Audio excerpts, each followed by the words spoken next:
Well, here we are, everyone. Welcome to episode 22. The guy stole my thunder about a minute ago. On December 22nd, 2022. A lot of twos up in there. So, as we said, it might be an omen. I don't know what's going to happen, but I'm excited to have my special guest here. The first father-son combo. You're the first really? father to come on. We had his son, Austin, on episode 6. Unfortunately, Austin followed in his footsteps and joined the Air Force too. So today was a rough day for me. I had to take down the Army flag, put up the Air Force flag up above you. So today, episode 22 with Austin Murray's father. That's what I've been known for. Exactly what he's known for. Former Staff Sergeant Joe Murray, United States Air Force, as you can see. And again, like his son joined us in episode 6. We were just talking about him. Austin said he's going to try to tune in at some point. So hello in Europe, on your way to Norway, and just living the life while your poor brother's in school in Youngstown, making shit happen. But enjoy your time over there, Austin. And thanks for coming on, Joe. It's actually fun. Having me. It's always interesting to have you on because of our connection of our boys. I think you're one of the first adults that I met in Ohio. It's kind of scary that you were one of the first people with our kids. So because Colin, who's his oldest son, is here, is same age as my oldest son, and then we talked about before, Austin is same age as Nate. So it's interesting. Not a great role model for people from Ohio, but we'll get into that later. No, I'm about not. Sports a second. That's not true, though. You're a great role model. Yeah, most of the time. Depending on the depends scenario, on who's looking. So what's interesting about Joe is, as we'll get into if you saw the post, but Joe actually served in the military for a little over 6 years. He only likes to count 4 of them. So for all you reserve guys, he said he doesn't count the last 2 because the 2 years in the reserves don't count, which we talked about that before, right? It was just my unit specifically because we didn't really do anything ever. But security forces, all right? Yeah, but we never did anything ever. It was the same shit every weekend, every month. And so I just finally got tired of it and said I had. So we'll officially give you 6. Okay. But it's 4. He only likes to claim 4. You know, it's like sometimes you want to claim. You have 3 kids, you only want to claim 2 of them. Sometimes whatever.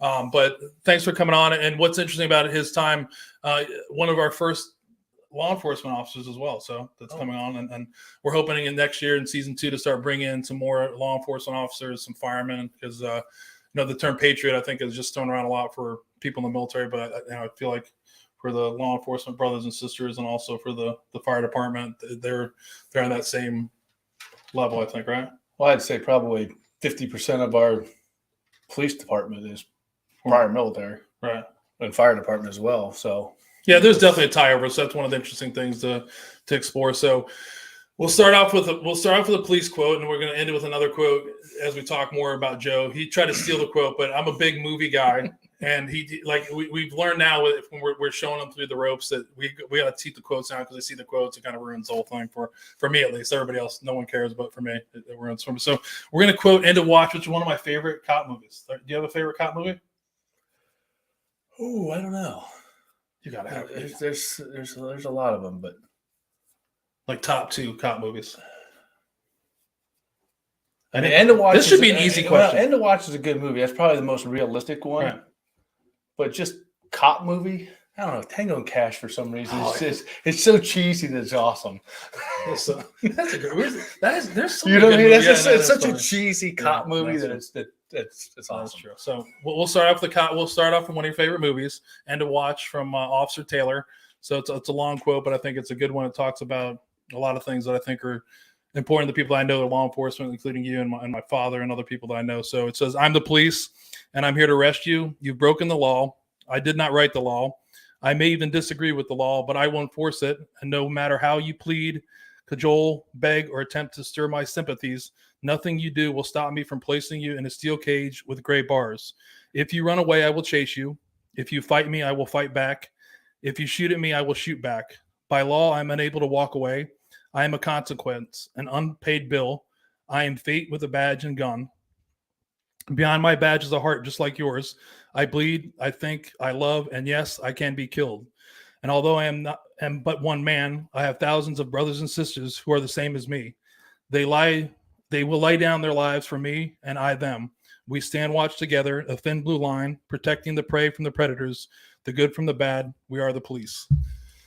So I thought that's kind of a cheesy, like from a movie, but it's one of my favorite quotes when it comes to police things. It does talk about a lot of things about like I'll, fuck around and find out, but you still have feelings and you're still. It's a good breakdown of really what it is fuck around and find out.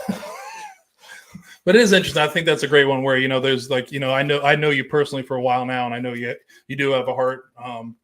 I have a heart. I just don't sometimes share it with a lot of people. So, but I think that's a testament to you and your brothers and sisters in blue. And thank you for what you guys do and what you've been doing for 27 years now, 26, 26 and a half. Yep. Oh, and what's great about having you on too is you're actually older than me too. So I always love having a guest that's older than me on here. Not by much. Notice the beard is white. Yeah, yours is way grayer than me. It's not even gray. It's white. It's pretty much white. Good, yeah, and he's wearing a t-shirt, guys. It's definitely one size too small for him. He's trying to. What? It's a large. Come on. You should be wearing 200 pounds. We'll get you an extra large. It'll fit better. No, this is loose and baggy. You need to stop wearing Collins shirts. It's not a medium. Maybe it's a large. Or maybe Austin's. I don't know where. But just like many of my guests, Joe is actually an Ohio guy. Yep. Born and raised in Canton, Ohio. Yes. The Football Hall of Fame. Yep. Did you visit when you were younger? Last time I was in the Hall of Fame, I was 12. It was one building. It was just the circle, the rotund that we used to call it the orange juicer, because if you look at it, it looks like a giant orange juicer. Right. And the last time I went in the Hall of Fame was $1.50. That was a long time. That's the last time I was actually in the Hall of Fame. That was like 1950 if you guys are trying to get into the age. Yeah, but seriously, it was like, I think it was Boy Scouts, 1982. Did your family, when people visit, would you take them there? Or was it like it wasn't? I've never taken my boys to the Hall of Fame. Really? No, I'm a terrible father. I know. We heard about that.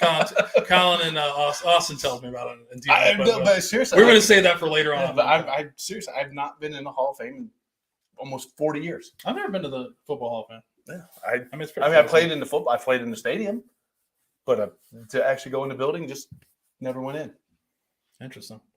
So, played football and wrestled. Yes. We'll talk about it a little more. And then graduated in 1989, a whole year before I did. Old man did. I know. 89. Remember back in the day? What kind of car did you have in high school? 1978 Buick Regal. Ooh. Yeah. The first car I had was a 1978 Chevy Impala that my brothers had destroyed, and my dad said, "If you can get it driving, you can drive it." And there was about 4 different colors, and so I got it working. And then after that, I had an 82 Datsun 210, same situation. It was a piece that if you could get it running, you could drive it. First car I ever bought that was a 78 Buick Regal. Nice. It was a nice car. I'd like to have that. I had an Oldsmobile. I think I had like a 1980 Oldsmobile Cutlass. Same thing. That the hubcaps, like nobody knows what hubcaps are anymore. Like I remember getting it, and my parents bought it for me. It was like the most exciting thing. And I went and got it cleaned. I remember turning out, getting it clean, and one of the caps come off and a car run over. And I was like, well, I guess this thing doesn't have hubcaps now. It was pop them all off. Yeah, remember the plastic pieces? And then now I feel like you could get them anywhere on eBay. You'd be like, you need 4 more? Yeah. Get them going. You had to go to the junkyard and hawk them. True. Junkyard. We're getting old, man. Yeah. There's still a couple left. That's crazy. They'll wind up doors.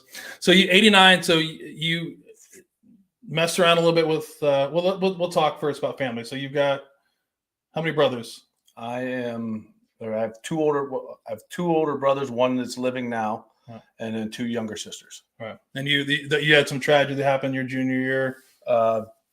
Between your junior and senior year. Yep. A week after I turned 17, my brother, who's just older than me, got killed in a car accident with a drunk driver. So how did that? I mean, it changed your life a little bit because you shared with me you were at the time thinking about joining the military. Yes. He passes away. What happens? Yeah, my whole entire junior year, I was talking with the Marine Corps recruiters, and I was about 95% sure I was going to go in the Marine Corps when I graduated, and so as it happens, my brother gets killed in a car accident. So I just didn't think my mom could handle losing a son and then me going off into basic training. And my other brother was actually in the Marine Corps at the time. So it was like, just didn't think she'd be able to handle all 3 of her boys just out of the house gone. Right. So I decided I'm not going to go into service, and I went to college instead. But at that point, you're doing that for your family, obviously your mom. Did you know that you obviously something. I had no pulling you desire that to way. go to college. Yeah, that's what. That's where it kind of hit to. See, for a year he went to Kent State. He was going to be an education major in '89, and as you say, it wasn't. It wasn't for him. He'll tell you that. I spent back then. It was quarters, Right. so I made it through the first quarter. Second quarter comes along, and I just hate it. I hate getting up. I hate going to class. I hate doing all of it. I just wasn't for me. Was the military drawing you still though, or no? Yes. Okay. Yeah. So then one day I'm just like, I went to the registrar's office. I said, when's the last date that I can drop and get my money back? Like, how many more days do I have that I can get my money back? They're like, Friday. And this is on like Wednesday. So I'm like, yeah, go to the union, whatever. Don't go to class. Went and played euchre. And after playing euchre, I'm like, screw this. Went back to the registrar's office, withdrew from classes, and said, give me my money. And that was it. Went home. So you delay that a little bit, but then now you tell your mom you're going in the military. How'd that go? Well, it's funny. Is on my way home from school, I had driven by the recruiter's office. And it was the Air Force recruiter. So I just whipped in. I'd already taken my ASVAB, so I already had my test scores and all that stuff. And I just told him, I said, hey,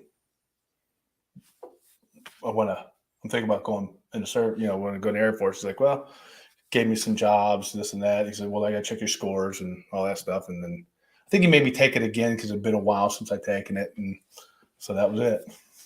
So back to the Marine Corps. What did you plan on doing in the Marine Corps? I was going to be MP. Okay. Yeah. And So that's what I wanted the Air Force to do, was an MP, security police. So you had the right branch going, and then you decided to no. I mean, was the Marine Corps guy not there? What made you go to the Air Force guy? It was literally me driving down the street, and I just saw the Air Force recruiter. That was it. I'm like, oh, there he is. Like, I'm going to make a decision right the fuck now. Yep. That was pretty much it. Forget that guy that put all that work into him. It was like I was like what do they call it at the grocery store? One of those impulse buy. Like yeah, I was an impulse buy. I was an impulse like, purchase. I needed a dentine and I needed a den. And that's it. And I needed to join the Air Force and get stationed in Missouri. It seemed like a good place. So yeah. So you joined a little like 1990s or 91 you enlist. Yeah, I enlisted. I was in delayed entry for a long time.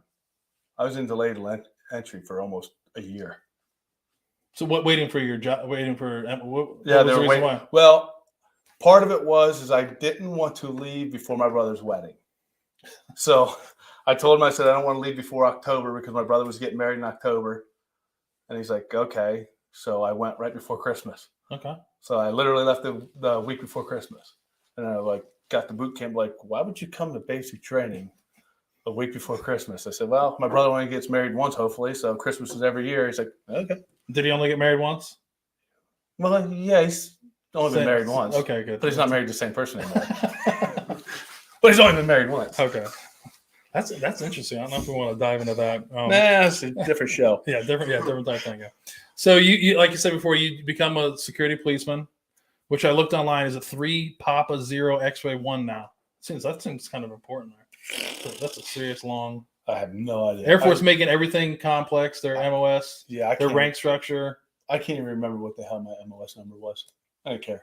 Yeah. Like I just I just a job. I just went in, did what I was supposed to do, and left. That was my job every day. So got to go to San Antonio, though, Lackland Air Force Base, basic training and tech school. Yes. What did you think of Texas? Didn't really get to see a whole lot of it. I mean, I think I went into town twice. The day we graduated. I love how you're calling San Antonio town. It's like a major city. Well, we went into that small town, San Antonio. We went into downtown twice the whole time I was there.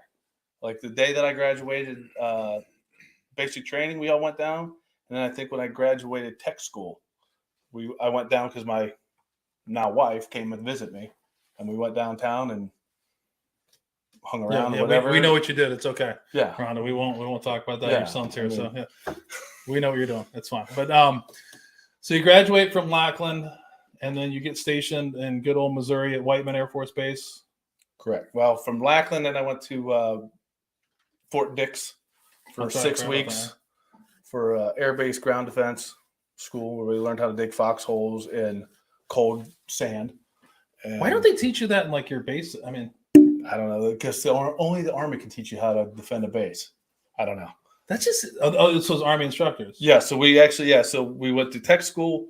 We did 60 gunner school in Texas, and then after 60 gunner school, then we went to Fort Dix, and the Army actually taught us air base ground defense, how to dig foxholes, how to hasty fighting positions. That kind of makes sense, though. I can't imagine, Yeah. Someone's got to keep you guys out of.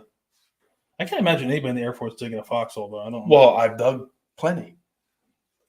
If there's not a video of it or a picture. Well, this is before video.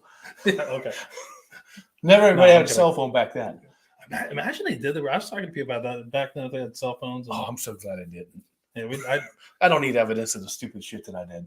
Well, I would be even more. I'd be more worried about like your kids seeing it, like our boys. Well, that's what I'm saying. I don't need the evidence. And to see you doing something stupid when you're lecturing, like, I can't believe that's stupid to do that, and they'd be like, "Well, Dad, do you remember this?" Well, like, we're not talking about me, okay? We're talking about you. Exactly. So I don't need video evidence of all the stupid nonsense I did. True. That's true. It's a good thing. And most of my pictures are in black and white. You still get like Polaroids and things like that. So I don't even. That'd be interesting. I don't even know where Janet keeps all the pictures of everybody. I mean, my dad's got a bunch of them hidden away in the attic, but his pictures. But nobody remember back in the day, you had a photo album. We still have one. My wife still makes photo albums. She still takes vacation pictures. He's looking at Colin like he doesn't she? She still takes those vacation pictures and she prints them out and she puts them in albums. And do you sit around and look at the album? Who's looking at the album? I don't know. Yeah, I'm not sure who. I think she does it for herself. Hey, and it's working for her. 27 years married. Just let Rhonda. Yeah, she's a saint. Let her scrapbook it. She has to be a saint to be married to you. Come on, listen. I make no bones about it. There is a special place in heaven for her. She's put up with my nonsense since 1987. So who do you think the boys? So I was going to wait to this question later on. So it stemmed from. I thought about this. It stemmed from your two boys, and you have Rhonda, who's a pharmacist, right? Mm-hmm. So she did the school route. Yep. She's the brains of this operation. If he hasn't already told you, college was not for him. Right? No, so definitely was not. But this is how much I knew college wasn't for me. When I went into the Air Force, and you had to sign up for the Montgomery GI Bill at the time, I told them no, fuck you. I don't take my $50 a month.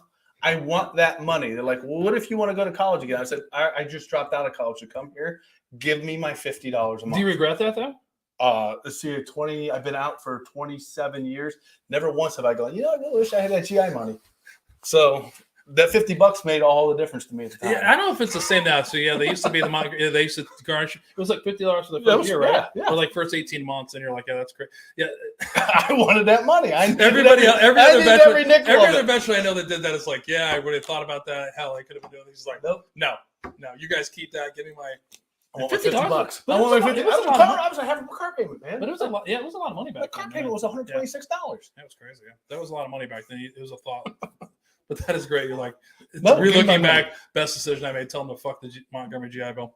I've never looked back. I definitely now today we do not. Everybody that's listening, if you're joining the military or nobody, definitely get the GI Bill. I told my son, the GI Bill, Austin. If you didn't do that, he's got it. He's got it. I know. I've already talked about it. Yeah, but for me, I knew I didn't want it. Didn't need it.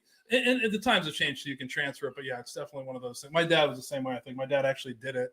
It was pissed off that he did it and then never used it, which is. Right. So I'd been sitting here all this time. They took $1,200 out of me, and I never used it. Yeah. So I needed that $1,200. I mean, that was a lot of money back then when you did think about it. I remember when you have to fill that out and get your wages. They still do that now. They take money out now. It's automatic. Yeah. I mean, I think about. I think about like the last year I was in. I was married as an E4. Yeah. And my paycheck was like $700. Big bucks, baby. Yeah. I mean, $15,000 the last year I was in. And I was married. You're getting extra money for being married, though. Yeah, exactly. That's why it was still only $15,000. It is nuts when you think about that. And we can relate too because we're in the same time at that, on active duty and things like that. But I'm glad I went to college route. I did the GI Bill, used it later on. Well, so, again, Montgomery GI Bill or the GI Bill now, post 9/11 GI Bill, take it, use it. get educated. Do I whatever think you now want to you can, transfer you to your can kids. transfer to your kids too. Yeah, there's all You kinds of couldn't do any yeah. of that No, back you then. couldn't. Yeah, it's a newer thing, which is really cool because I've always wondered like how many people didn't use it, like my dad, who just like they paid the money, Right. And then, dude, I don't even know. No, if they would have that's said for sure even good back to know. then, like, hey, if you don't use it, you can give it to your kids, yeah. you can give it to your spouse. I might have said, hey, I'll get it because if nothing else, I can give it to somebody else. But Yeah, but I think there's some of the things like they kind of didn't expect people to do it though. No. Like if you talk at the time when I was in, there was very few people I know that were like E6s or E7s, like, oh, I'm getting ready to get out and right. I'm starting to go to college now. There was very, I mean, I think when I was at Fort Knox, one of the E7s, he was actually getting out. He was doing an education, but most people weren't talking about that. So yeah, I mean, it was kind of a write-off. Get that $1,200. You had a couple weirdos who were doing like tuition assistance while they were in, like these overachievers, like online classes. these weirdos going to class. Going to college. What's wrong? Come on, man. But back to that. So back to my question. So you have Rhonda, school focus, right? Yep. Obviously. Then you had you who loved school, just didn't find the right place for you. Well, then the funny part is I was going to be an educator. I was going to be a teacher. That's what I went to school for, is to be a teacher. But I hated it. I hated every minute of it. Well, you became a teacher in a different way. We could talk about that. Yeah. So, but now you have two kids. You have Colin, oldest, who's getting his master's at Youngstown State, right? Yeah, you're getting his doctorate degree, I guess. Right. And then you have in physical therapy. Then you have Austin, who, if you remember from episode 6, joined the Air Force, originally become a pararescue, but now he's out in UK living his best life. Yeah. Just, traveling, dreaming, living his best life. So it's interesting how that happened. Like, especially in today's world, like all of our kids, I guess now, if you have a kid, a child, we're supposed to say a child, they're supposed to, like, the push is for them to go to college, right? Yeah. Well, with Austin, we kind of had a discussion because he had no idea what he wanted. Like Colin, he kind of knew what he wanted to do, and Austin didn't really he wasn't like focused on career, like what he wanted to be. Well, but see, even for me, before I even went in the service, I knew I wanted to be a police officer. So like, I didn't need to go to college to be a police officer. Yeah, but I thought Austin was pretty focused on he wanted to be a pararescue for a long time. Right, but so I think that's a focus. Right, but like post-military career, he has no idea really what he wants to do. So I'm like, well, then if you don't know, then go into service because college isn't like it was 30 years ago where you could go figure it out. Right. It's too goddamn expensive to go figure it out now. No, that's true. It's just not. I mean, I think a year that I've spent at Kent State cost me $4,000 for the entire year. That's a week and a half now in school. that's like food for a month. Exactly. I mean, I think they charge you more than that for your freaking.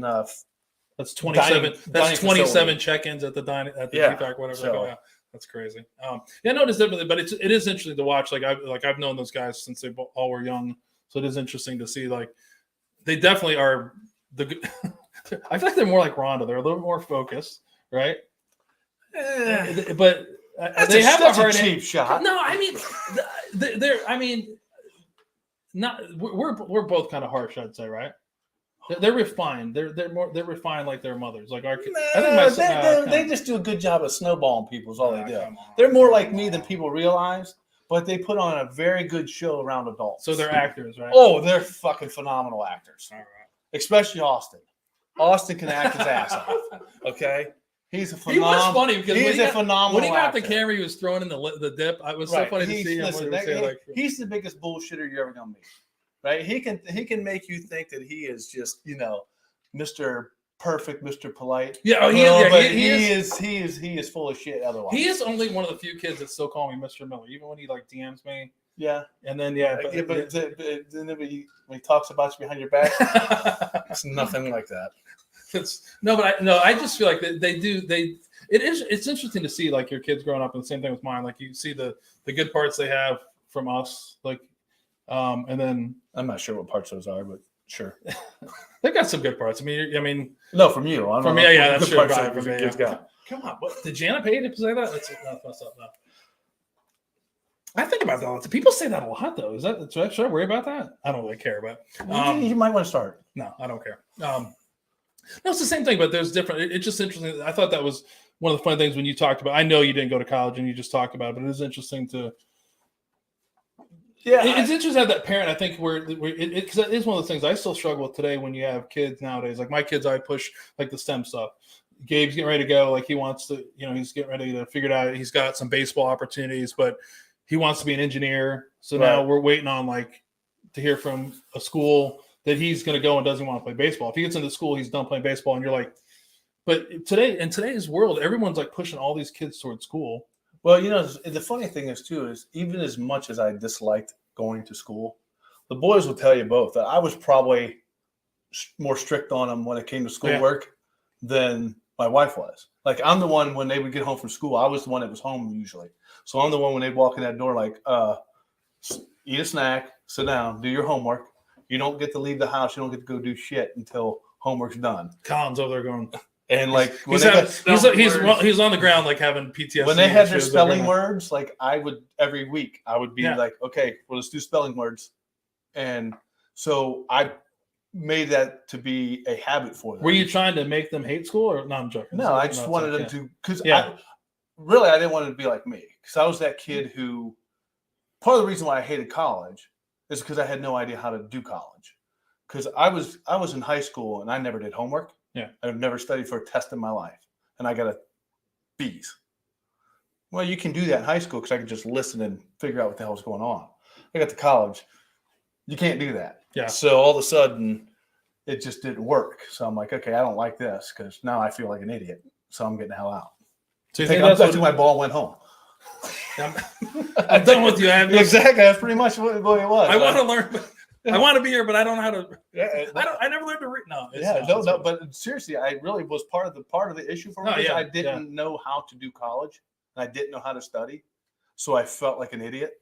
So instead of trying to figure it out, I'm just like, you know what, this would be easier. I'm just gonna get the hell out of here, and I'll just go do something else. No, I understand, because when I was in high school, I was not overachieving. I was the same way. I just do what I. Just get by, the night before, study, do whatever you got to do. And then my difference is when I got to college is I go into military college, and then you're like, you don't want to quit, but then I know how much, money I was racking up in loans, and then the money that my parents had taken out. So you decided it was like, I can't take my ball and go home because I don't think my dad's gonna let me come home. But I just did that's when I started to really get serious about it as well, to be like a different way. Like I was able to, I don't know. I guess there's a lot of, it's different. Like I was trying to be better than my dad, meaning I'm an officer and just to take it to the next level. And I felt that same way. It's always funny to watch my boys that's the same way as I was hard on them. I think I was more hard the same way, like all the regimented stuff. Definitely. I'm hard on like all the time though. I was probably school, cleaning, whatever, video gaming. I mean, listen, don't get me started about video gaming. Listen, I was probably the worst when it came to that, because my boys will tell you, the video game gets shut off on Sunday at 7:00, and you don't get to see that son of a bitch again until Friday.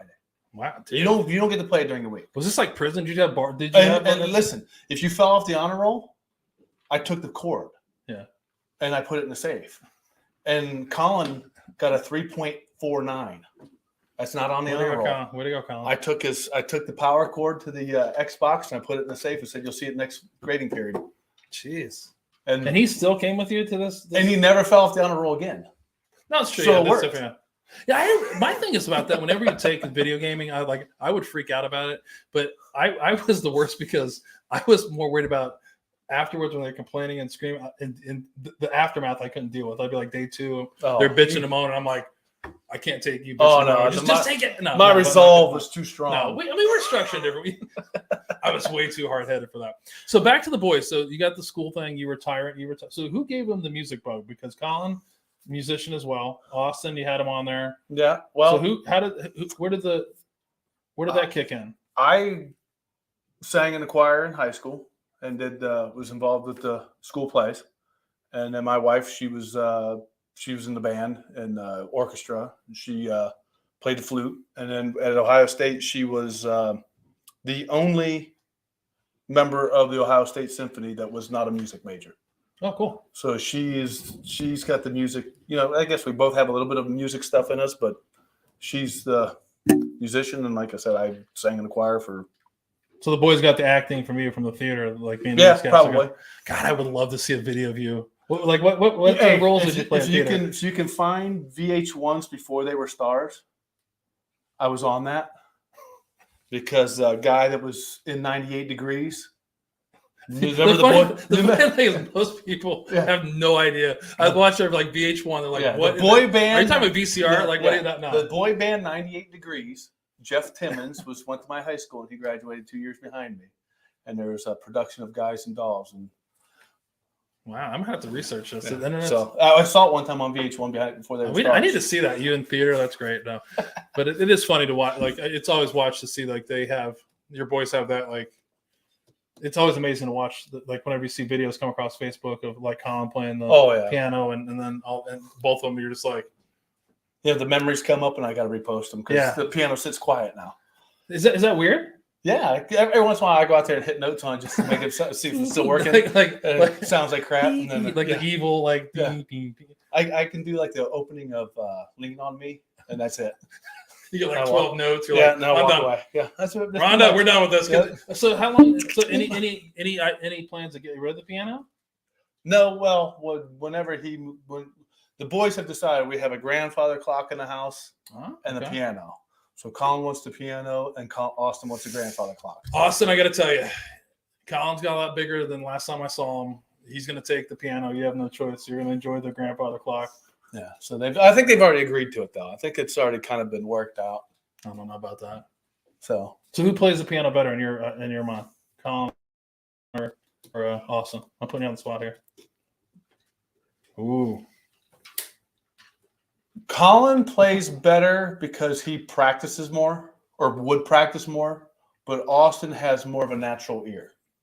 If that makes like Colin will sit down and he would like work at a song, where Austin could be in the car. We'd come home and all of a sudden he'd be out in the living room with the piano and I'd be like, what the heck? And I'd go out there and he's playing Smoke on the Water because he heard it in the car on the way home. Or we were watching Stripes. Right, and you know the song "Winger," where it's like I forget how the song goes. Right, yeah, I know what you're talking about. Yeah, though. But he's playing that on the piano. Like we watched the movie, and like 15 minutes later, he's out there and he's figured out the song, and he's playing it, which is pretty amazing. I think I was like when I watched them play, I'm like, oh my god, these guys are like I didn't know that was a side of them for a long time. Even like Austin also played the saxophone and the violin in school. Where he played the trombone for like a week and a half. Yeah, we had a bassoon player, Gabe. Nate played the bassoon. Okay. If you know, that's one of the funniest instruments you've ever seen. Well, I mean, it fits him. He's a big kid. So well, no, that's one of the best stories. I don't know if I've shared before, but like we were in Texas at the time, and like the marching bands are huge down there, and like music is so they take this like assessments. Oh yeah. Like a year of like what they're going to do, and they make them try out on all these instruments, and they're if you want to play the trumpet, they'll be like, you suck at the trumpet, you're not playing. So he got the bassoon, and like I was like, what the what? Like, and I remember we had to go pick it up because he had to have one at home, right, and one at school. And I'm like, why the fuck does he need two of them? And like, I had no idea about this instrument, so we go pick it up, and this teacher, of course, me being, I played the trumpet for like a year, but I would not bring the mouthpiece. I fucking hated it. It was like the worst year of my life. It was not for me. Like school wasn't for you. But I go in there and the teacher's like, and I'm making jokes about this, like the bassoon and all this kind of stuff. And this lady's like, do you understand that he's one of like 4 kids in the elementary schools that play the bassoon? By the time they get to high school, there'll be like there'll be 2 of them, and then like most likely they're going to get a scholarship to go play. And he's like, I know he's an athlete, but he will most likely get a bassoon scholarship, then he'll be football. 6'5". Like, have you seen this beast? No, and they actually just brought it up the other day. We were talking about instruments, like because Jana's like, "Oh gosh, you guys were so good at the music and stuff," and I'm like, "Let me play a clip of like Austin or Colin or somebody with any type of music ability." Our kids were awful at it, but Nate was like, "I could have got a full." It could have been somebody. I got a cool. It could have been somebody. It could have been. And it was a huge. And I remember watching Nate practice because like, the instrument is like if you never heard it, just is like 10 notes in a song. You just be like, I'm like, sounds like a goose. What in the fuck did we? I think he did it for a couple years, but I mean, luckily football paid out for him. Listen, the only reason Austin quit band and played Because of football. Nate? No, the only reason he played football his freshman year is because God. he didn't want to be in the marching band. He's like, I like playing in the band. I just don't want to go march around a field and swing back and forth and do all that dancing with my saxophone. So he played football just to avoid being in the marching I remember. band. I don't know if I think you and I have talked about this before, and I think we talked with Austin when he was on. Austin played football with Nate, and I still remember that game on the kickoff. Austin got fucking obliterated. It was like, I mean, I have it on video on my phone. It was one. I mean, not in all joke around. It was a special teams play, and the crap like this. If you've listened, I think it was like the fourth kickoff that they got down, and like the first three, he was the first one down the field. And he was hard. He was so fast, just hard trying. But it was just like so they brought me from the inside out on him, and they and I remember talking to Nate and being like, and Nate was like, he got like. And which is fucked up because it ended up like having some serious effects on him later on in life. But, it pretty much ended his wrestling career. Yeah, if you would only just marched around with that saxophone. Yeah. Listen, I still get shit from that from their wife to this day. That I wish you would have let him play football when he was a freshman. I'm like, he wanted to play football. He did take one of the biggest hits I've ever seen. I mean, it was he only weighed about crazy. 120 pounds. Yeah, it is true, and I think especially my favorite thing is playing nose tackle. Yeah. Nate and Austin always together still now. They're like one. I think there's such a size difference between them. It's like I think I have a picture of them from 7th grade baseball, where Austin's like about 4'6" and Nate's like 6'2", and they're standing side by side. Because I think they had like their numbers were like in succession. Yeah, because like 8 and 9 or 9 and 10 or something. Yeah, because they went to Berkshire together, right? Yes. Yeah, that's right. Yeah, but they're standing next to each other, and Austin's like leaning on him like he's a tree. He's somewhere here. Nate hasn't come down yet. We'll have to have him come down after. So he could be here. He never says anything when I'm that's true. Yeah, he doesn't talk much, but is he over there in the corner? Imagine he did slip down and we didn't even see him. He's like, listen, the amount of times that he spent the night at my house, I'd be like, hey, is Miller even here? Is that kid in here? And he's like, hey, Mr. Murray. I'm like, Jesus Christ, that kid don't even talk. He is like, that's one of the funny things here. But at home he talks a lot. It's like you said about you talked about like your kids being nice, to everybody else, which is what everybody wants. You want your sons or daughters to be nice to everybody else. It's that old saying. Right. The definition of a brat is a kid acts just like yours but belongs to somebody else. Right? I want you to act like an asshole at home and like an angel in public. You can act like an asshole. Yeah. You know what I mean? I don't want you showing out in the grocery store and throwing yourself on the floor. Yeah, well, like when you get home, you can talk shit, but while you're there, you better listen to that guy. Yeah.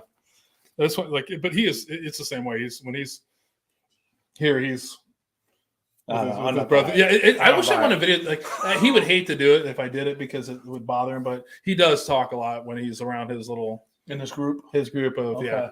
I mean, him and Austin talk a lot though. I know. Yeah. Like I said, when you're in his group, if you're not in the group, he's like he has no time for you. I swear, in the 10, 12 years I've known the kid, I've maybe heard him say about 15 words. He's like me. He doesn't talk much. Keeps himself super quiet. Mm-hmm.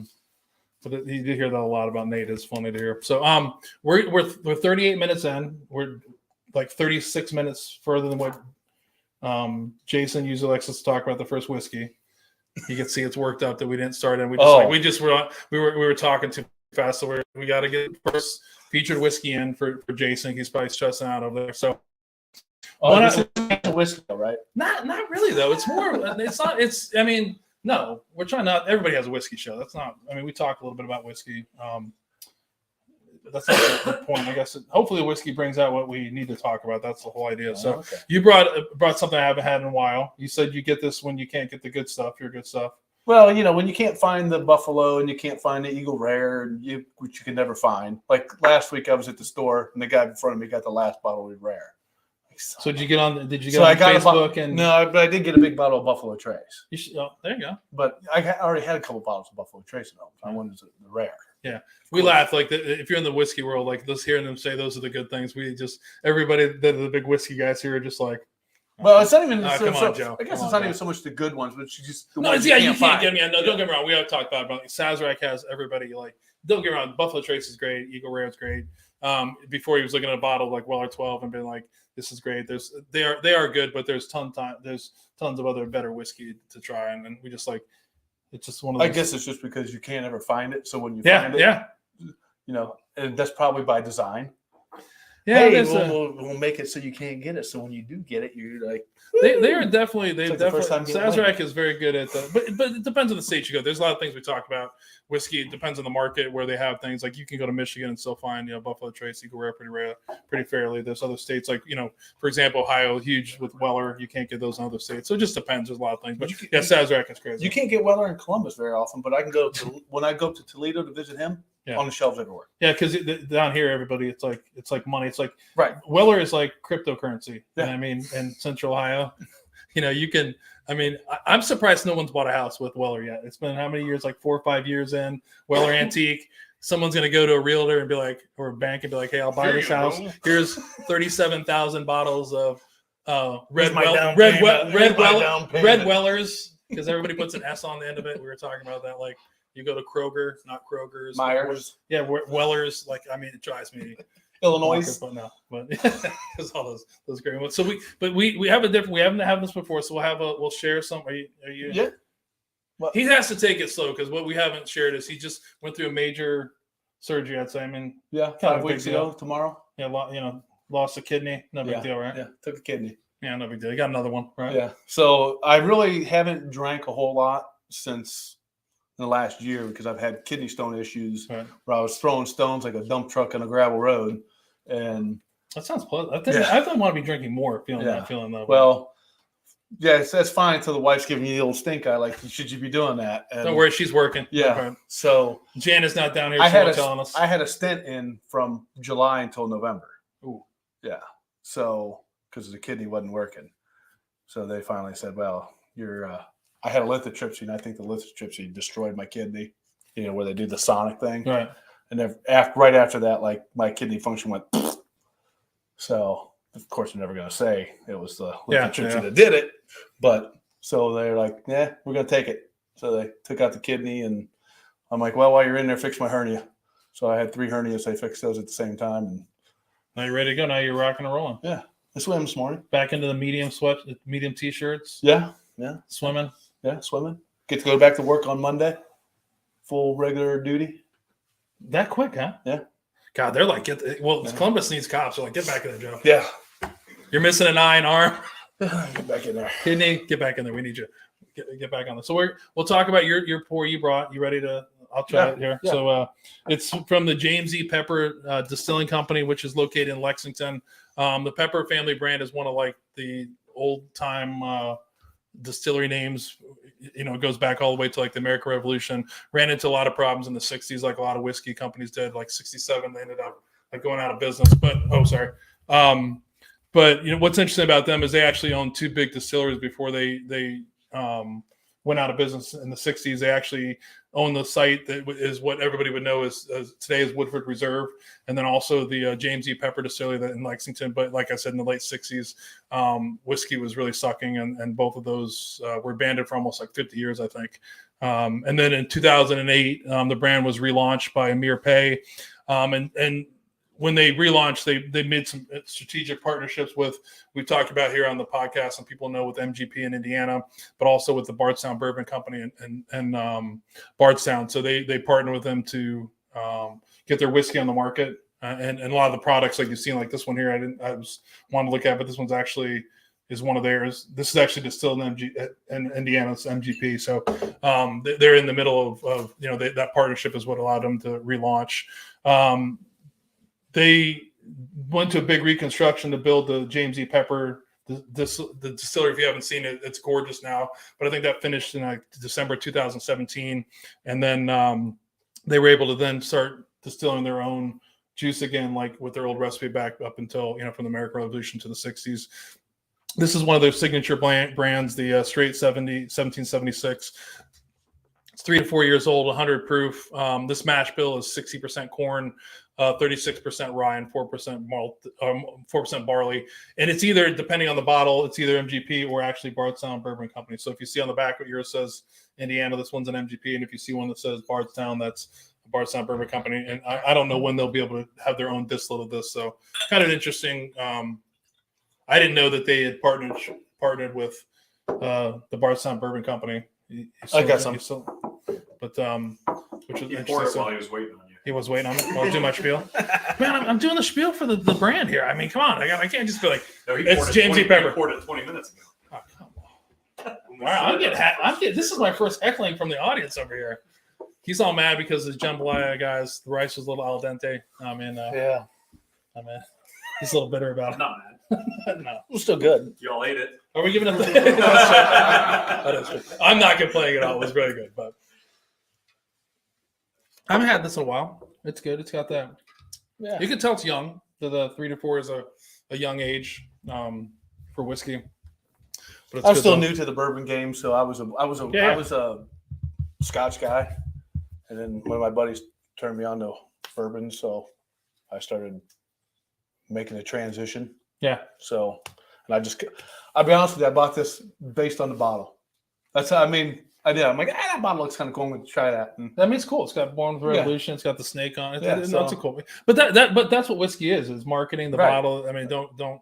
I mean, you just talked about Buffalo Trace and Eagle Rare. That's a lot of stuff that it's the product marketing, placement. the brand. Yeah, it's hell, it works. anybody watch Yellowstone? Oh, I know The first episode this year, where they had the Weller 12 came out the back Yeah. of the freaking truck while they were driving. They sold out hard. So we talked about it a couple weeks ago. It was so funny. Like it was Yellowstone, and then they were like, and I think it's one of the first Sazerac commercials I've seen, like in a really long time, or if even ever, where I think they're showing like might as well 2 or just 3 of them in episodes. They might as well just be doing this in every episode. Yeah, they try to make it like you don't know. Like I remember the scene out of the back. They're like, back to the Here label. comes It's like, the Weller 12 right into the camera. I could just see the person from Sazerac is like, redo that again because I saw the back label. We didn't see the Yeah, Weller exactly. 12 emblem well enough. But whiskey, it's like that. I mean, you talk about they're not new to being in movies. John Wick was Right. made Blanton's was huge in John Wick. I think it made like 4 or 5 appearances in that, which is crazy. What So was that? Ad Men?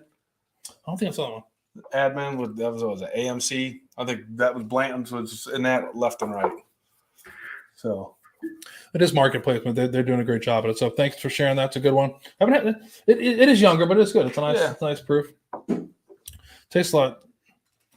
If you do get the youngness of it, you get the grain. It's got the grains in it, but definitely drinkable. Any whiskey except for what 2 or 3 that I've had, most whiskey is drinkable.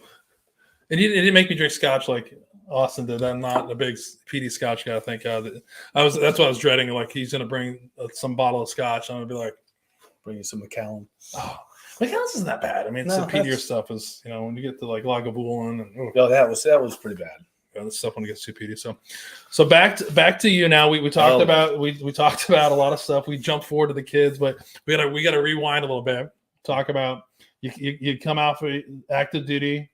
You do 2 years of fake reserves that you called it. Yeah. Not doing much. Where were you reservists? Here in Columbus area? Well, I came out of active duty and I got a job working for Brink's Armored Car. Okay.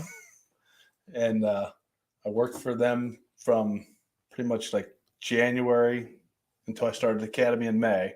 And I would do reserve duty at Wright Pat. Okay. And so my once a month, I'd go down there on Friday and hang out until Sunday about 3:00 and drive back, and dreaded it every time. Because I wish I were joking, but it was literally like the same shit every month. Like this was like there was nobody in the unit. Like I was the only one in the unit that was actually an active duty member beforehand. Right. Like they were all reserve guys. So like I'm used to actually doing stuff. So I come out and I'm like, hey, why don't we just work the gate? We're SP.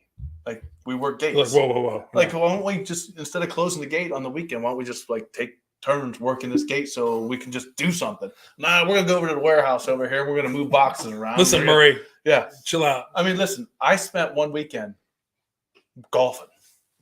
Well, don't talk about that. Someone's gonna get fired. I've been out for a long time. And like I walked into the warehouse. That was left. land navigation you were doing. Yeah, I left. I grabbed my clubs and I went and played 9 holes. I came back and nobody even knew I was gone. That's when I knew I was like, it's time for me. But this is the time we've talked about this in all seriousness. We have talked about this, and like I don't dispute that, but the times have changed. Like reservists now, it's changed. Like we're talking about right now. Well, yeah, the reservists are it was 1995, exactly, 96. Yeah, we weren't doing anything. Yeah, we had yeah, nothing going on in the world. We were in that time when Clinton was in office, and all of a sudden, you went from being able to like take your military ID, and if you had to go to the doctor, you just throw your military ID at them. You never saw a bill. Right. To the switch over to TRICARE, where all of a sudden you had to like get approval to see anybody. So I mean, it was a complete and different switch over in philosophy, I guess. Yeah. What the military was doing. Well, I mean, I was talking about I was in the reserve. I was in the National Guard when I was in college, and if Russ is listening, he was in our unit. But there was literally like all we would do is remember when we go to the unit, we ended up having the detachment at school, but we would go there and we like all we did was play like combat, whatever sport it was, combat basketball, which is just basically. I wish we'd have done that. We didn't do that. And then we cleaned. And then there was like our company had like a wall locker that if you moved it was like a room that nobody knew about, and there was like it was like a full blown bar back there. People were like it'd be like 2:00 in the afternoon, guys are back to drink, and you're like, what the. They'd be like, don't let the cadets back there. They're going to run outside. And I think Russell could correct me, but they recently just found this, like within the past like 5 years, this was going on. The hidden. I don't even. But the times have changed. I mean, the reserves, like if you're in the reserves now, the National Guard, there's a. I hope they're doing more. Yeah, I hope they're not playing golf and combat basketball, like I said, combat frisbee, combat, football. I just. I wish we were. It just Jason's like it has not changed. No. I just dreaded going there. So I'm just like I got out of active duty. I was a senior airman. I got to my reserve unit. I think I was in reserves for about 3 months. And they said, okay, you're a staff sergeant because we have a staff sergeant slot. That was it. Yeah. Okay. So I put on staff sergeant, and then I did that, and I was like, and I think when I left, they're like, well, we can make you a tech sergeant. I'm like, I think I'm just going to become civilian. I think I'm done. I'm just going to become. And I was at that point too, where it's like, okay, if I re-enlist, now I'm going to break the 10-year mark. So if I re-enlist, now I'm going to have to stay 20. And I don't think I want to do 20. So I'm going to get the hell out. Yeah.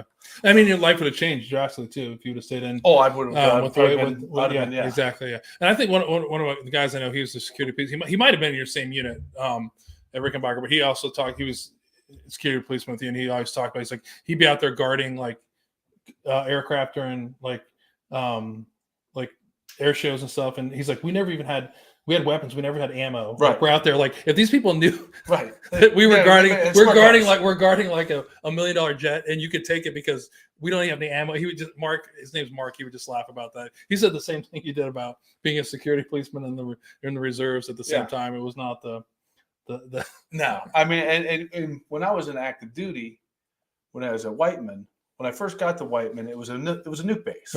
Right. So we had the Minuteman II missiles. And then in 93, they decommissioned the nukes and said, okay, we're going to decrease our proliferation of nuclear weapons by half. So they said, okay, Whiteman, you're going to lose your nukes. And then we picked up the B-2 bomber as our primary mission. But so... Yeah, you said you did a bunch of like the decommissioning of those. Like, was that crazy to see how many nuclear weapons you actually had? We had 15 launch facilities, or what we call launch control facilities. So the launch control facility is where you basically have the two guys go down 300 feet into the ground with the keys, and they go into the room. And if they get the okie dokie or whatever, the high sign, right? They're authenticated to launch. Then they're and they were in control of 10 launch facilities from that one control facility. So we had 15 launch control facilities, each having 10. Are you sharing any kind of top secret stuff? No. Well, and here's the thing. You could drive down the street in Missouri, and you would just see a launch facility in a cornfield. Or a cow pasture, right? And so the government would give these farmers so much money to rent that land. And so we had about 150 missiles in the fields along in Missouri. And I mean, we had a couple of occasions where people wanted to come protest nuclear weapons, with some early 90s. One jackass was out there with a sledgehammer trying to break through concrete like he's going to get to the nuke. I'm getting all the way down there. Like, you got about 15 feet of concrete you're going to have to get through. I feel like that was like launch control officers. That had to be like one of the worst jobs in the military. Like, because you were like, well, they would only be down there. They would be down there. It doesn't matter. Like, you never did it. You're just like, you're sitting down there like, Yeah, and it was cold as hell down there. I mean, you're like, yeah. I mean, you're literally. They were like, shit. they were like 100 feet. I would get fired because I'd be the guy playing a joke. I'd like somehow make it print out something like, Hunt for Red October, like a fake message comes out, and the guy's like, "We're really doing this." Well, like, but chill out, dude. We don't want, because it's one of those jobs like you probably do you want to do it? Like there's no way you want to, because like the minute you launch those, right, you're like ending everybody's life. But I mean, but there is some jackwagon that was like, today's gonna be the day that I just blow up Russia. It's like, well, like I said, those guys they were down like 100 feet on the ground. That's nuts. And so like every once in a while we'd have exercises. We're the topside guys. We're the cops. So they'd say, hey, one of the missile guys down there he's taking his partner hostage. So we couldn't use the elevator, so we'd have to like shimmy down the ladders and get down to the door and do all this bullshit. Like, oh, we're gonna save the day, right? Or just nonsense. But did the launch officers have weapons down there? I think they had. Yeah, I think they were 9mm. I think those guys carried 9mm. And we had like I was a 60 gunner. So I had my 60, or sometimes I carried my 16 with a 203. But he's trying to throw off all kinds of weapon terminology. Well, Air Force guy, they're like, most Air Force guys are like, what? Well, yeah, most Air Force guys, they spent like, we saw one of they spent 4 hours in basic training shooting gun, and that was the last. They saw an M16. They're like, you guys are not allowed to touch this, okay? Yeah. Like, I actually shot a lot with the Army guys supervising you. No, once we got to Army. But no, I mean, so I don't know. But that was like, I ain't gonna lie, it was pretty cool though when we decommissioned, because when you bring a nuke out of the ground, right? So you open up that launch facility, and then that nuke comes out, and now it's on the back of a flatbed truck. Yeah. And once that thing starts rolling, it doesn't stop until it gets to the base. Yeah. For anything. We don't stop for anything. Yeah. And there's probably like 13, 24, 8, 12, about 25 cops, and then a chopper overhead with a guy hanging out of it with a 60 on it. And you follow that thing back. And some of these sites would be 70 miles from base, and that thing just gets rolling, and you're just hammering down the highway. It was kind of cool. So I think I did about 100 of those. That's nuts to see them get rid of all that. And then now they're like, hey, guys, we're out of here. Yeah, and then they said, okay, so this is where they screwed us. So we had all these cops for the nuke bases. And the way that we worked is I'd go out in the field for 3 days, and I'd have 6 days off. So it was actually a pretty good job. So I could come home I didn't even have to take leave. I could drive from Missouri to here on my 6 days, never burn a day of leave, and be back on base. So it was great. Or I'd take 3 days of leave, and I'd be home for 15. But when the Air Force has always got to figure it out. I didn't know any days when 3 and 6. We pulled a pretty good scam. Go sitting 100 feet underground, like, hey guys, what are we gonna do today? Let's just sit here so imagine how many cops we needed on the base for all those nukes, and then we also had our weapons storage area. Well, when they got rid of the nukes, they said, well, we don't need all you cops, so they sent a bunch of them out, and then a month later they bring the B-2 bomber. They said, oh shoot, we don't have enough cops. Whoops. So you guys get to work 12-hour days, 5 days a week now. You don't get any overtime. Yeah. So we figured it out one time, and an airman basic at that time was making about 72 cents an hour. It is crazy. Yeah. It is crazy how much the price. I was thinking about that with, Ben just started off as a nurse and what he makes starting off. And I'm like, holy Christ, he's like rich compared to. Right. I mean, he became commissioned. I'm like, I had a degree. I'm like, he's rich. I mean, Ben is rich. Like go get the bottle of water, Ben. It's not. No, you can't have my goddamn debit card. Pay $3 for that bottle of water. An airman basic at that point was probably making about $300 a paycheck. Jason, what does like an E1 make now? Not a lot. I can look. It's not a lot. Like right. Well, I'm going to say like Austin. What's Austin? Yeah. He's making like. Well, he's not BAQ and BAS now, but he probably makes like $2,300 a pay. Yeah. And like back then, a kid was making $300 a pay, $600 a month, working 60+ hours a week. That's not. I was listening to the podcast, and the guy was talking about being a Marine in Vietnam and going to get his paycheck. His first paycheck, it was like $27 for like the first month in basic, and the guy was like, "What in the fuck?" I get $27, like, and they would like when you go in there and get your first paycheck, you're like, you remember you probably remember like having to sign for your pay.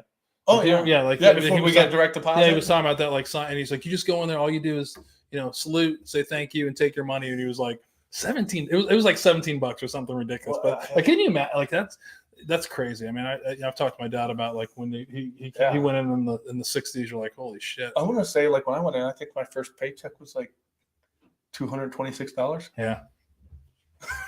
It's nuts. It's crazy. Yeah, if you go in the military, like in policing, we'll talk about it. You're not going to be rich. No. Financially rich, right? No. Unless you're like Denzel on a training day or something like that. Yeah. Doing something like that. A brand new another E1 makes $1,800 a month. I didn't make that. I didn't make that as an E4 married when I got out. Yeah, but I mean, $1,800. But again, you're getting food, some other benefits. But yeah, that's still not. You're only an E1 lawyer, basically. Yeah, but you're not spending any money. They don't even get free food anymore. Yeah, some places they don't. Yeah. Hell, he has to pay the DFAC. They got the swipes again. You he don't get swipes anymore. Oh man, that's crazy. So you went in the reserves. You knew you wanted to be a cop, so you take a bunch of police tests. You finally sign on to the Columbus Police Department. What, 1996? Yeah, I started the academy in May of '96. And unlike a lot of people, you stayed in patrol for a long time, right? 20 years? Yeah, just under 20 years. I was in patrol until January of 2016. So I was patrol for. Yeah, because when I first met you, you were still a patrolman. I worked like Linden area, around Children's Hospital area for most of my career.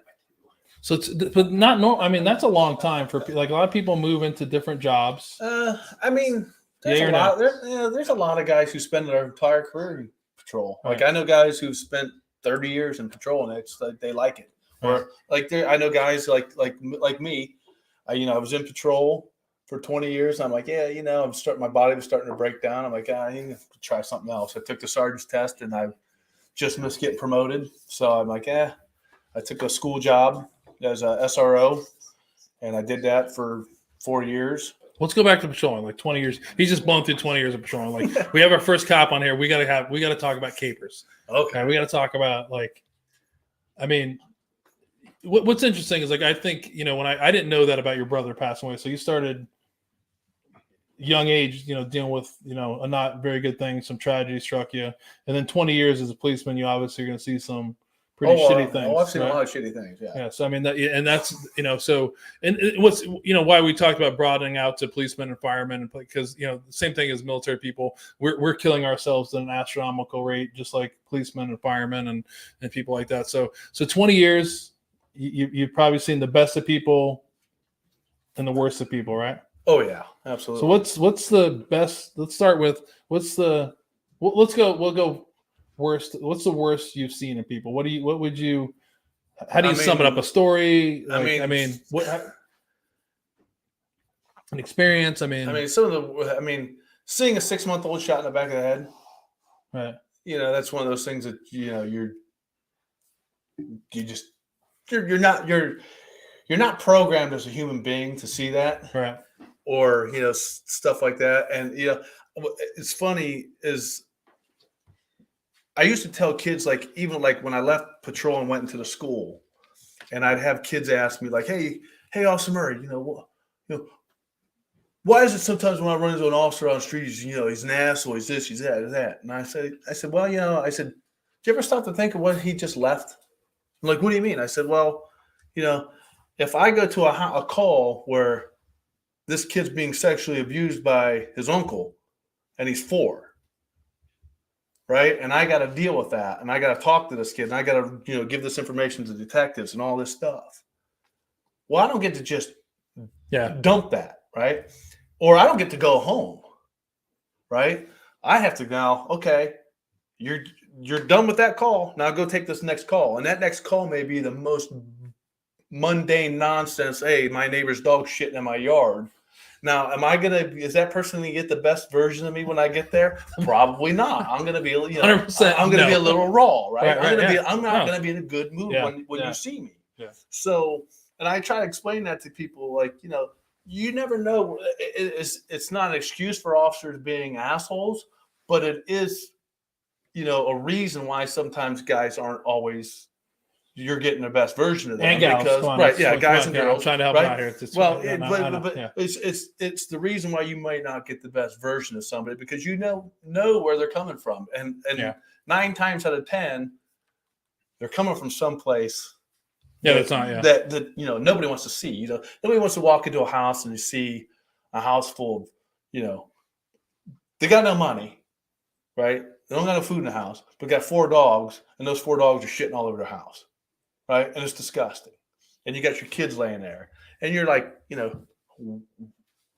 what is going on? Is it? Right. You're like, this doesn't register, and now you got to go take care of that, and now you got to go take care of the next call, or whatever it may be. Like I get, one of the things for me was I worked around Children's Hospital.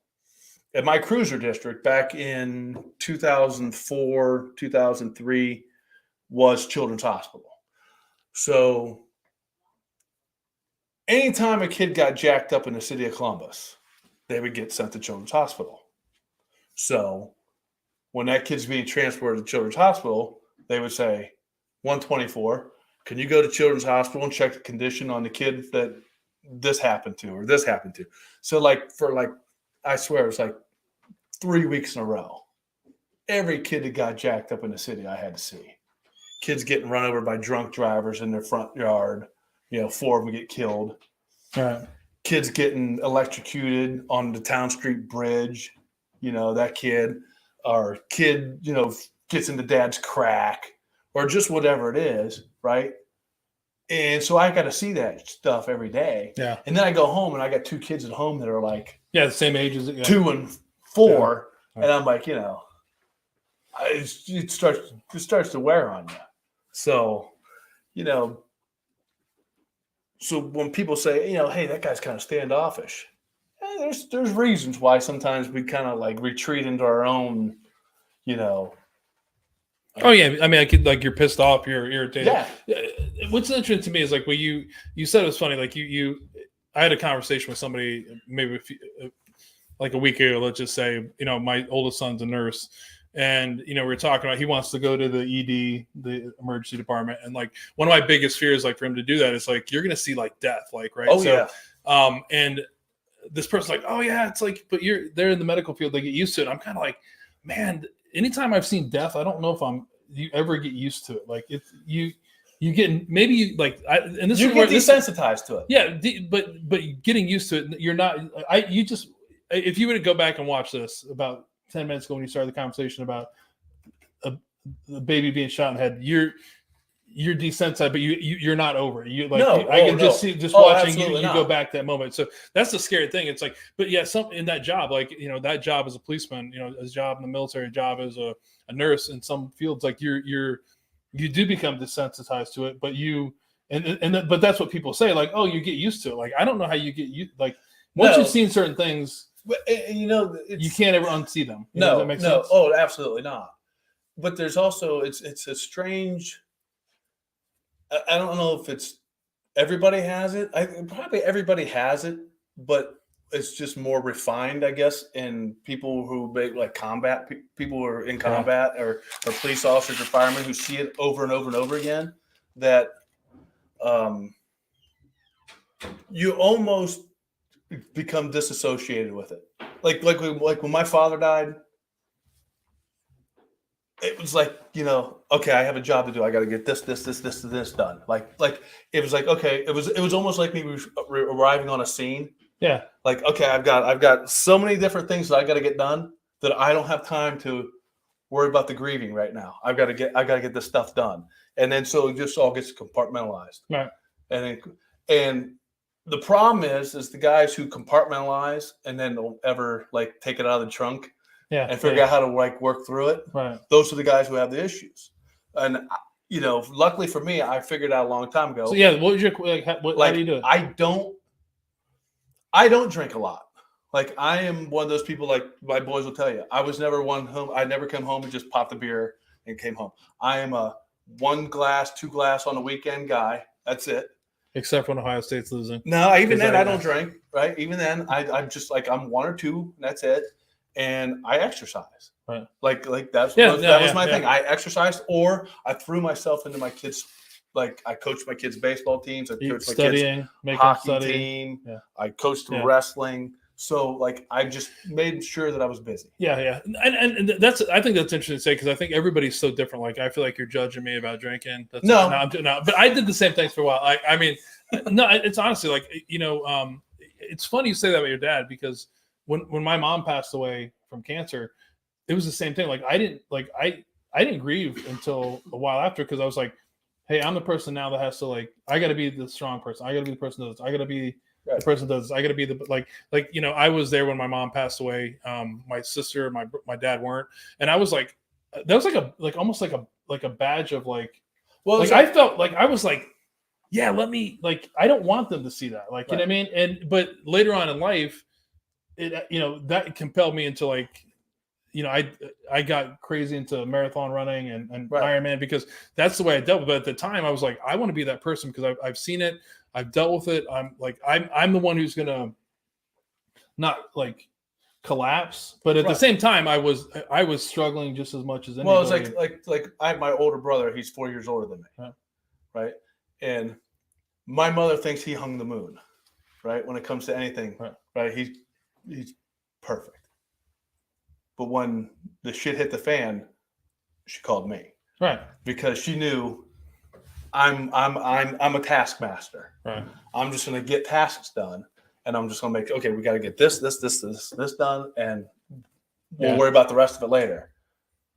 Yeah. And then she can go and do the other stuff with him, but she knew I would get those things done because that's just I don't know if it's the middle child syndrome or what, but I was always the person who just gets stuff done. Yeah, no, I feel the same thing. I think my sister and I have had conversations a couple of times about if she's listening. It was like she wasn't there, and I'm glad I'm glad they weren't. But yeah, it's the same thing. But back to what you said, I think it's finding what is your way to like let it go. Yeah, you can't hold on to it. Some things you do. I mean, no matter what, you have to. You kind of want to keep some things to yourself, but to get most of the poison out, it's like it is for some people. It is swimming. It is running. Right. Some people it is like. Unfortunately, it's drinking way too much. But for some people, it's recreational drinking. It's sports. It's putting themselves into another hunting or like crazy thing. But you do, and it is funny when you do see cops and people in the military. They are like extreme at everything they do. Oh, like they don't go like. There's no half-ass. No. My wife was just talking about. I used to ski in high school. Like I skied like every day growing up, and we went. I moved around. I didn't ski, but like my youngest Gabe is beginning to skiing. So my wife just the other day was like, "Oh, we have this big plan for next year for Christmas. Everyone's gonna go skiing." I'm like, two of them don't like my old Ben and Nate. Did you see him go by? That's what I was talking about. He came in, he got his Xbox, he's gone. Bye, Nate. He just nodded real quick, but he was here. You saw him, everybody. I saw the shadow. Yeah, the big shadow just go away. But and I'm like, my wife's like, "Oh, we're gonna go on this big ski trip." I was like,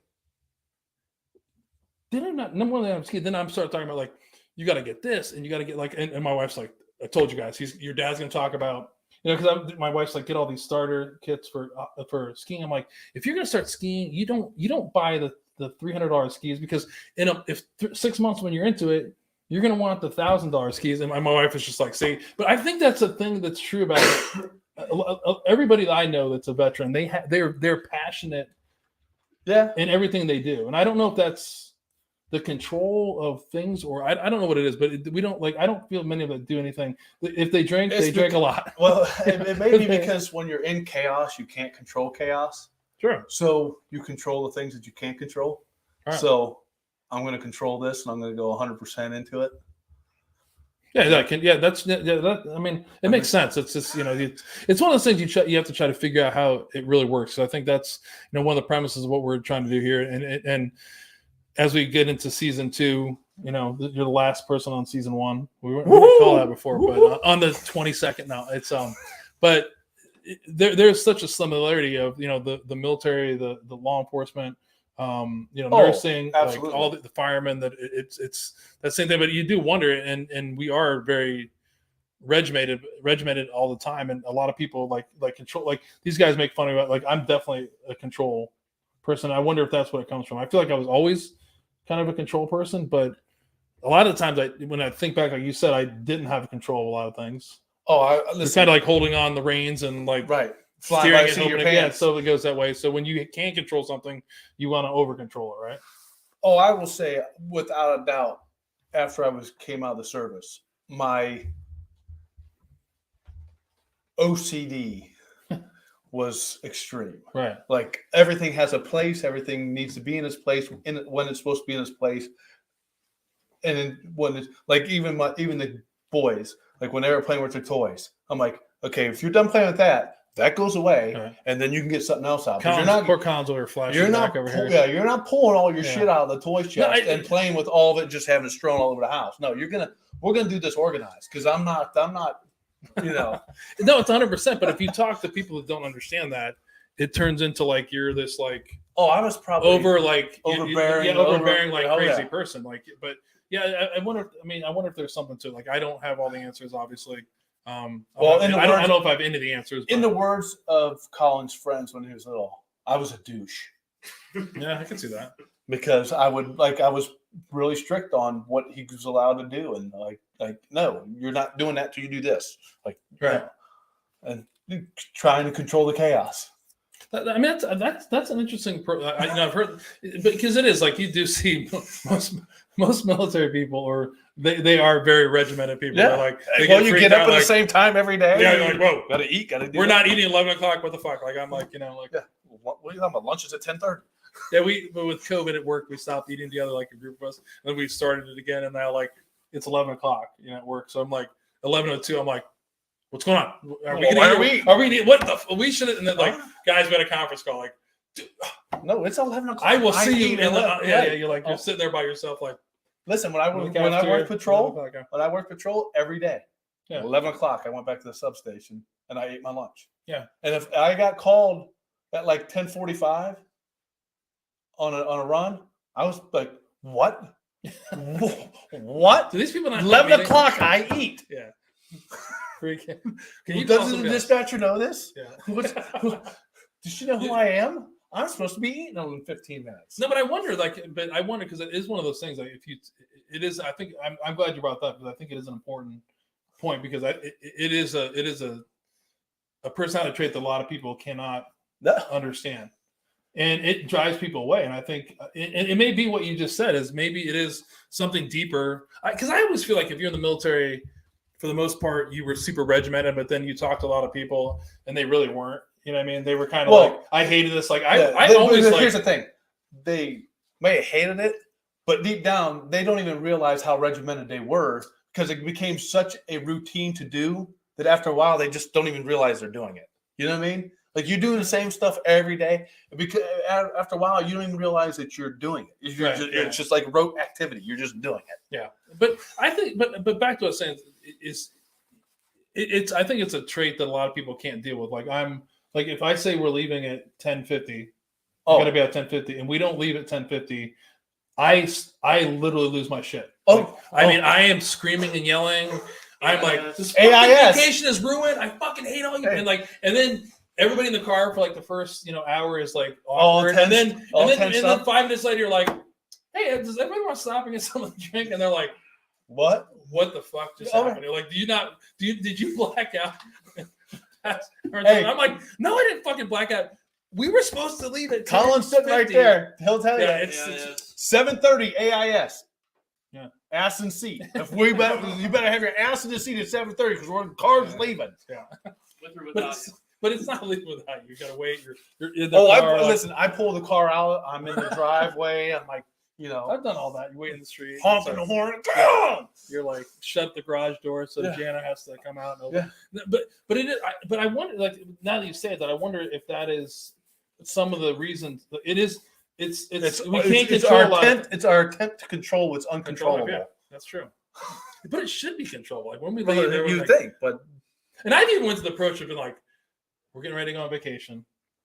I'm not gonna. Yeah, I'm not gonna. I'm not gonna freak out this time. I don't care what time we leave, everybody. Like, in my mind, I'm like, as long as we leave by 11:30, I'm happy. Oh, I even pad it in my head, like, and I wouldn't even say anything. And then but I really mean 7:45. 11, but yeah, you're like, but it never works because then it's 8 o'clock, and I'm pissed because it's really a half hour after I wanted to leave, but 15 minutes after I really was like my drop dead time.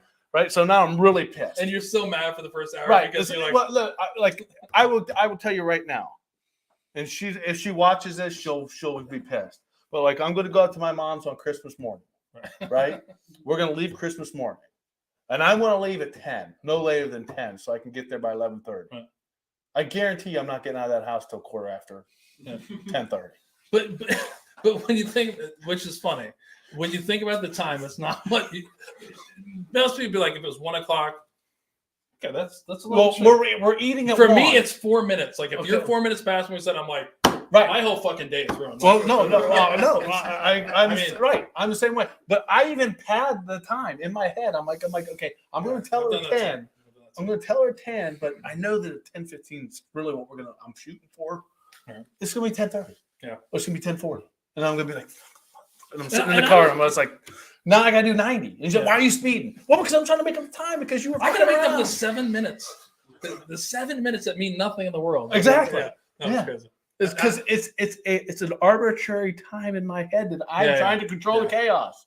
No, but I wonder if that's a thing. Like, I mean, we maybe we like had a breakthrough. Like, Listen, I think most of the time we talk professionals are like, you two are fucking crazy. Which I think 100% every man can relate to this because every man who every man who gets in a car has a timeline. No, I think we have one down here, Nate Levy down here. He does not give a shit about time. No? He's like, no. He's like, he's like, no. He's like, listen. Like 11:07. We're We're together, guys. What's going on? What's everything? All right. We got Bob, and Bob thinks Bob's the same way. We're together. What's everybody freaking out about? We're in the car. I'm like, motherfucker, we were supposed to leave. I am the 7 minutes ago. I am the worst one. That's like, we're driving on vacation. Right? I don't like doing this because I feel like the more I talk about this, the more I realize how much of a psycho. Oh yeah, 100% psycho. Listen, we're driving like Florida or something, right? And I know it's going to take me 13 hours to get there. Right. So I need to leave because I want to get there before it's like dark. Right. And I'm taking into account the stops because the car's only stopping for gas. Yeah, I'm the same way. Like we're stopping for gas, and if mom has to pee, the boys can piss in the bottle. I don't even care. I'm a camel. I can go until the car's empty. Yeah. Right. And whatever we're eating, you better be able to get at the gas station. I think when we used to live in Texas and we would drive up to New York, and I think it was like something like 26 hours or something. And for the time we did it, mine was to have the shortest amount of stop time. So I would be like, we had the dogs like, you're taking the dog. Your job is to take the dog. I'm filling the gas. You're going into Subway. And I think one time for the whole trip on the way there, it was like our stop time was like an hour and 17 minutes. And when you think about it, that's nothing. It's like this is borderline. That's a picture. This is borderline crazy. Like I'm like, get the fucking get. Like who's got the get? But and then meanwhile you have other people like, we're on vacation. I'm like, I'm driving. Everybody else is on a video game. So like Jana's sleeping. Like I'm the only one driving. So it's like, oh yeah, don't worry about it. You can add another. Let's stop and then we have different people. Like my father-in-law, my mother-in-law, when they come here, they stop and get. They go to Cracker Barrel. I'm just like, you travel, crazy people. Yeah, exactly. You pack a fucking sandwich in the kid, right? And here's the other thing: the kids aren't allowed to drink because that means they're gonna have to piss. No, you're not allowed to drink anything. I've gotten better at that because I'm terrible. It's worse on the way back. I've only gotten better at this, and Jana's not gonna like to do this, but like Jana, I still the same way. But one of my friends, Genty, who people know him, we were on a barrel pick, and I refused to stop. Because I wanted to get the Airbnb. Why I wanted to get there so fast? Because you just want to be done. I had to go to the bathroom myself, but I was like, I just want to stop. You get off the exit, you go to the bathroom. I'm just like, you can hold it, and he is fucking like, pull this car, and it got so bad that we barely get to the Airbnb. He like runs out. We don't even have the code. He's like pissing at the side of the Airbnb, and he comes back. He's like, what the fuck is wrong with you? I mean, I'm like, dude, like, he's like, this. When I gotta go pee, I gotta go pee. I'm like, no, and he's you like, should have brought a bottle. What? He's like, why the fuck do we have to be here? I'm like, I don't know. I just want to be here. I'm paying for it. I'm paying for it. That's why. Like it's not even like I want to get the best bed. I'm like, I don't know why. It's like, hey, I'm the worst on the drive back. Yeah. Like vacation's over. What do we trucked it straight through 16 hours from Orlando. Right? That's doable. We left there at 7:30 in the morning. I pulled in my driveway at 8:30. Everybody's miserable except for you. 13 hours straight. I hammered it all the way from Orlando. Yeah. I'm getting home before the sun goes down. Yeah, I guess it's a guy and gal. It doesn't matter whoever has that personality, but I wonder if it is, predominantly like military people, A-type personality, so I can see it. But yeah, like the more I talk about this, I'm like I AJ realize I'm Floyd on the crazy, fucking yeah. freeway. I'm crazy. Yeah, it's all right. So I think we're an hour and a half, and I think it's time for whiskey number 2. Are you ready for another one? We got some different stuff up here. We're at I got the watershed hat on. We're pimping watershed tonight. Is that the one that they do the oh shit, just brain farted. Even the piano like no, but Watersheds of Columbus. We're Right. repping a local brand here. They just came out with a really cool bottle that they just released here. They do it. That's the 3rd year, so batch 3. So tonight we're going to feature. Have you ever had Watershed before? Well, I'm trying to think. They do the one where they do the cocktail in the bottle. Old fashioned. The old fashioned. Thank Yeah, you. it's right here. Yeah, I've had that. Well, we're talking about the product. You're supposed to be like. I had it. Oh, it was I'm like delicious. James Pepper, and it's all right. No, but I bought their old fashioned in a bottle Right. before. I'm like, yeah, let's see. But I've had that. It's to not, do it myself. But it's not awful. Like if you No, had that, it's not it's one of bad. the better. Like, but the package that type of stuff is big right now. Yeah. And I think they do a great job. I've had a lot of them that were really really shitty, but that one is. Yeah, if you put a little more whiskey in it. It probably needs to be doctored up a little bit. Right, yeah. But we'll talk about Watershed. Like I said, they're local here in the beautiful city of Columbus, Ohio. Yeah.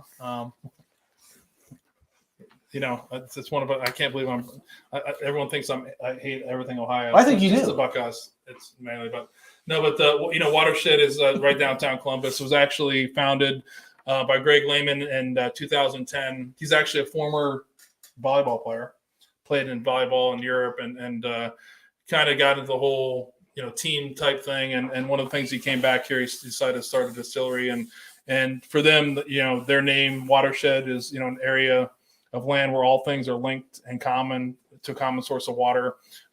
Big in the community. I think one of the guys Tommy was telling about that was one of the big things when he was in Europe was seeing the European, and probably Austin, seeing it like some of these small towns, the community is together and behind each other all the time. So it's kind of one of the reasons why he named that.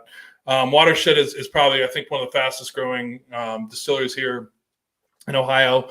Right now, they are distributing to 8 states, Ohio being one. Your favorite state, Michigan.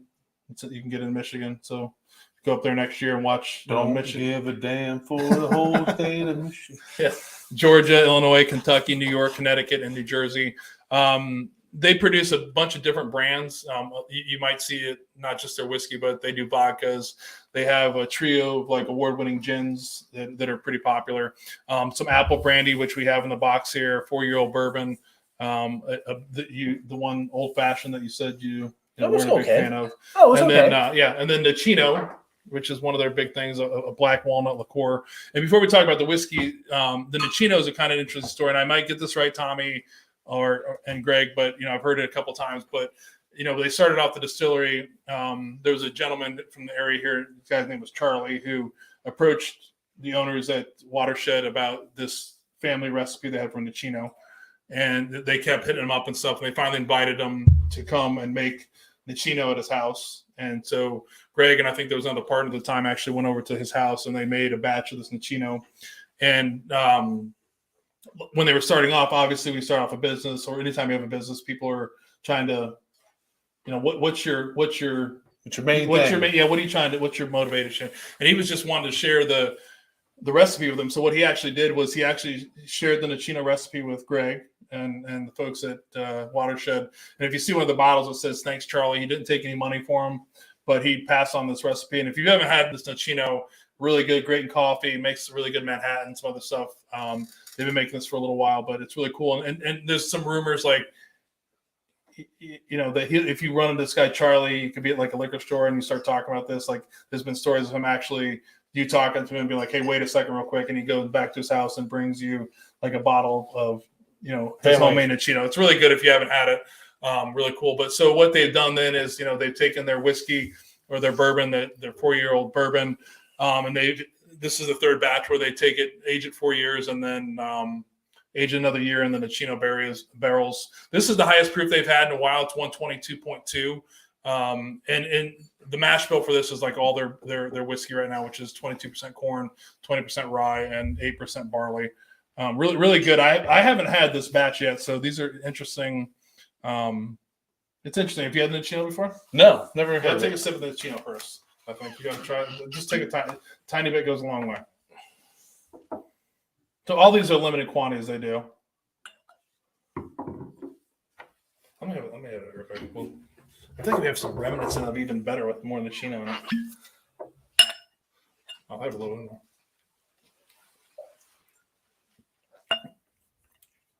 It's good in Manhattan.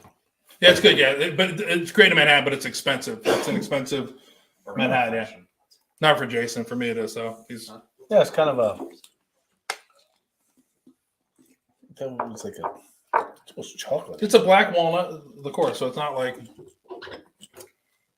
I love it. It's pretty good. Yeah, great in coffee. So now we're gonna go to the bourbon. They age that, like I said, the bourbon's 4 years old, and they age it for another year. In here, so we'll. Ooh, champagne! Holy cow! Opa! No. Oh, it's got some good color to it. Yeah. You guys want to try this? Yeah, sure. And what's great about this is they did a limited release. They did a lottery. I don't know the exact numbers, Tommy. You shared with me, but they had a lot of interest. I think like 9,000 entries. Maybe I'm wrong, but they had a lot more entries than they were able to fill this year.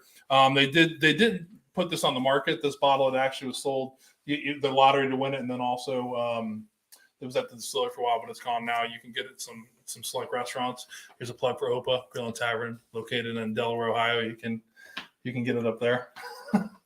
That's for my buddy Genty.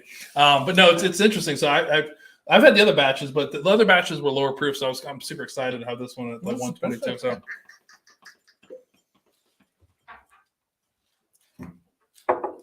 a little sweet finish to it. I'm not a huge finish guy. So everybody knows that it drinks like whether it's finished in like a sherry cask or Armagnac, whatever. But yeah. It's good. It's still back to the thing we talked about. Jump. 6 years old. Another year in a Chino barrel would be a home run, but you can't taste the youngness, and that's the thing with Watershed. It is still younger. It's going so. But as far as I will say this, everyone's get mad, but Watershed is literally to me the only legitimate Ohio whiskey that's out there. Sorry, everybody. I guess we won't be prepping some other or repping Ohio some other. Reserve. You're not. No, I'm not. I think they're doing some good. They've changed their mash bill. They just they had a master distiller from that came in and left, but they're changing some things up. I think but like anything else, like this is a whiskey company that's fairly new, and like you talked about before with the bottle you bought, they didn't source from other people. They've been using their own. They have sourced some things, but this is their own stuff. It is a little young, but it's good. It's a nice. Yeah, it's a nice. Yeah. What do you guys think? Yeah. It's drinkable. Still a little young. Yeah, I just think it comes back to it is. The finish is really good. But the Chino, though, if you can get a bottle of this, definitely get this. Put it in your coffee. Make it Manhattan. There's some good recipes about this stuff is top notch. And thanks, Charlie. As I say in the back of it. So we're back to we talked about how much we're psychopaths. Yes. For a good 30 minutes. So did 20 years in patrol. Right. So which are is everything is what everybody understands with cops. End of watch whatever they see there. Doing all kinds of capers, pulling over people, wrestling people. Yeah, I mean, realistically, police work is 90% boredom. It's that 10% that it's like 100% like chaos, right? And just you have no idea what the hell's going on for that whatever amount of time that it is, and then it goes back to boredom, and then all of a sudden now you're it's kind of like. I'm 35 years old and I'm working down around Children's Hospital. I'm driving around, and next thing you know, I'm chasing a 16-year-old who's pitching bags of dope, right? I didn't have time to loosen up and stretch or any of that, right? Rub some Bengay on the back of those quads. Yeah, all of a sudden, I tear my hip because I'm in a full-fledged sprint, and I didn't get any time to loosen up before that. You're not yelling, "I'm fast as fuck. I'm fast as fuck." Doesn't Hey, look out like I will say this. In 20 years of working I'm patrol, fast as fuck, boys. Remember that guy was running around? I've never lost a foot chase. Ooh. Now, just like the pitcher doesn't have to strike out all 27 hitters, the shortstop is allowed to field the ball, right? Doesn't mean I caught them all myself, right? But I kept them in sight long enough until I heard that coming down the alley, and I'm like, "Who that some bitch over there? Get him!" Right? He still got caught. I would have got him. He still got caught. So that goes into my true. ledger, right? That's like true. the pitcher threw a pop up, right? It still goes into my ledger. Nobody's ever struck out 27 straight batters like that. Exactly. Right, yeah. So that's a perfect game. A perfect game. Involves the teammate. Though. Exactly. I So get the shortstop's allowed to field the ball. So we talked about shitty things of 20 years before we get to the next job, which I think is the most unique part of you, which I can't wait to talk about. But we talked about the shitty things for 20 years. What is the great thing you saw in 20 years about people and being a police officer? It's funny it's actually going to segue into my next job on the police department. But when I worked the street, even when I worked Linden area, and when I worked, down there on the Short East Side, I always loved interacting with kids. Like if I saw kids out in the street, I wasn't like, "Hey, get out of the street." Yeah. Now if they were like the gangbanger kids hanging out in the street, yeah, of course. But then, the 9-10-year-old kids who are playing curveball or double dutch, like, listen, I became a fucking pro at turning the ropes, right? I could turn the ropes and double dutch like nobody's business, man. I could, right? I'd be out there and I'd turn the ropes with the little girls, and we'd have fun, and I'd get to know the kids. Yeah. And if I saw the kids playing baseball at the rec center, me and my partner, we'd pull up and we'd just hit baseballs to them. Yeah. Right? We'd throw footballs. So that was always the cool part about the job, is you got to interact with kids and maybe let kids who maybe had one perception of what a police officer was, and because they saw mom, dad, aunt, uncle, whatever, have bad interactions with the police. So if you got to have some positive interactions, it was fun. And, you get to see some of those kids. And like when I first came on, before I had kids, I used to run a wrestling camp at Linden Rec Center every Wednesday. We'd have wrestling at the rec center, and I'd coach kids for a couple hours from like 3:30 to 5:30 every Wednesday. And then the kids came, and, my time became less available. But I don't know. That's just one of the better parts of being a patrol officer, was getting to interact with people. Yeah, which I think is if you talk to a lot of people, they think that like cops are. That's not what gets them going, but it does make sense when you see that being able to. Everybody's different, right? I'm a people person. Some people are like, fuck those kids. Right. I'm a people person. Get out of the street. Right. I like to talk to people. Right. Yeah. Like that's just like anybody that knows me knows I probably talk too freaking much, right? But I've always had the philosophy that you can't get to know somebody unless you talk to them. Right. Right. And the only way I can get to know you is to talk to you and ask you questions, and vice versa. You ask me questions. But that's what policing is, right? Like that's what it should be, right? If you think about policing, you're not just out there to be the guy that arrests them or guy that arrests someone. You're supposed to be the one that's like, you're in the community. You're getting to know the person. Maybe that helps you. A month later when that kid does something stupid, you know them on a different, because they may be in chaos too. Like you're talking. Oh, listen, kids, I'll give you a prime example. I had a kid. She was a girl that was constantly running away. 13, 14 years old. She'd run away every week. Every week she'd run away. She'd be gone. And finally, so she was probably like 15. And her name was Ashley. Right? And I could tell you where she lived right now. And I see Ashley and I said, listen, I tell you what, I'm going to make a deal with you. She was a freshman in high school. I said, you graduate high school and you stop running away and you graduate high school, I'll give you $1,000 the day you graduate. She's like, really? I said, I'll give you $1,000. You make it through high school. And so this is probably 1997. She graduates high school. Mom calls me, says, hey, Officer Murray, she's graduating. I said, okay. Damn it, I gotta pay $1,000. No, so I come to the house, and she's like, I'm not taking your money. I said, no, a deal's a deal. She's like, I know. She's like, and I know you'll pay me, but I don't want your money. I just want you to know that I did it. Yeah. And I mean, and I was 29 years old. I mean, my kids were, I don't think my kids were born yet.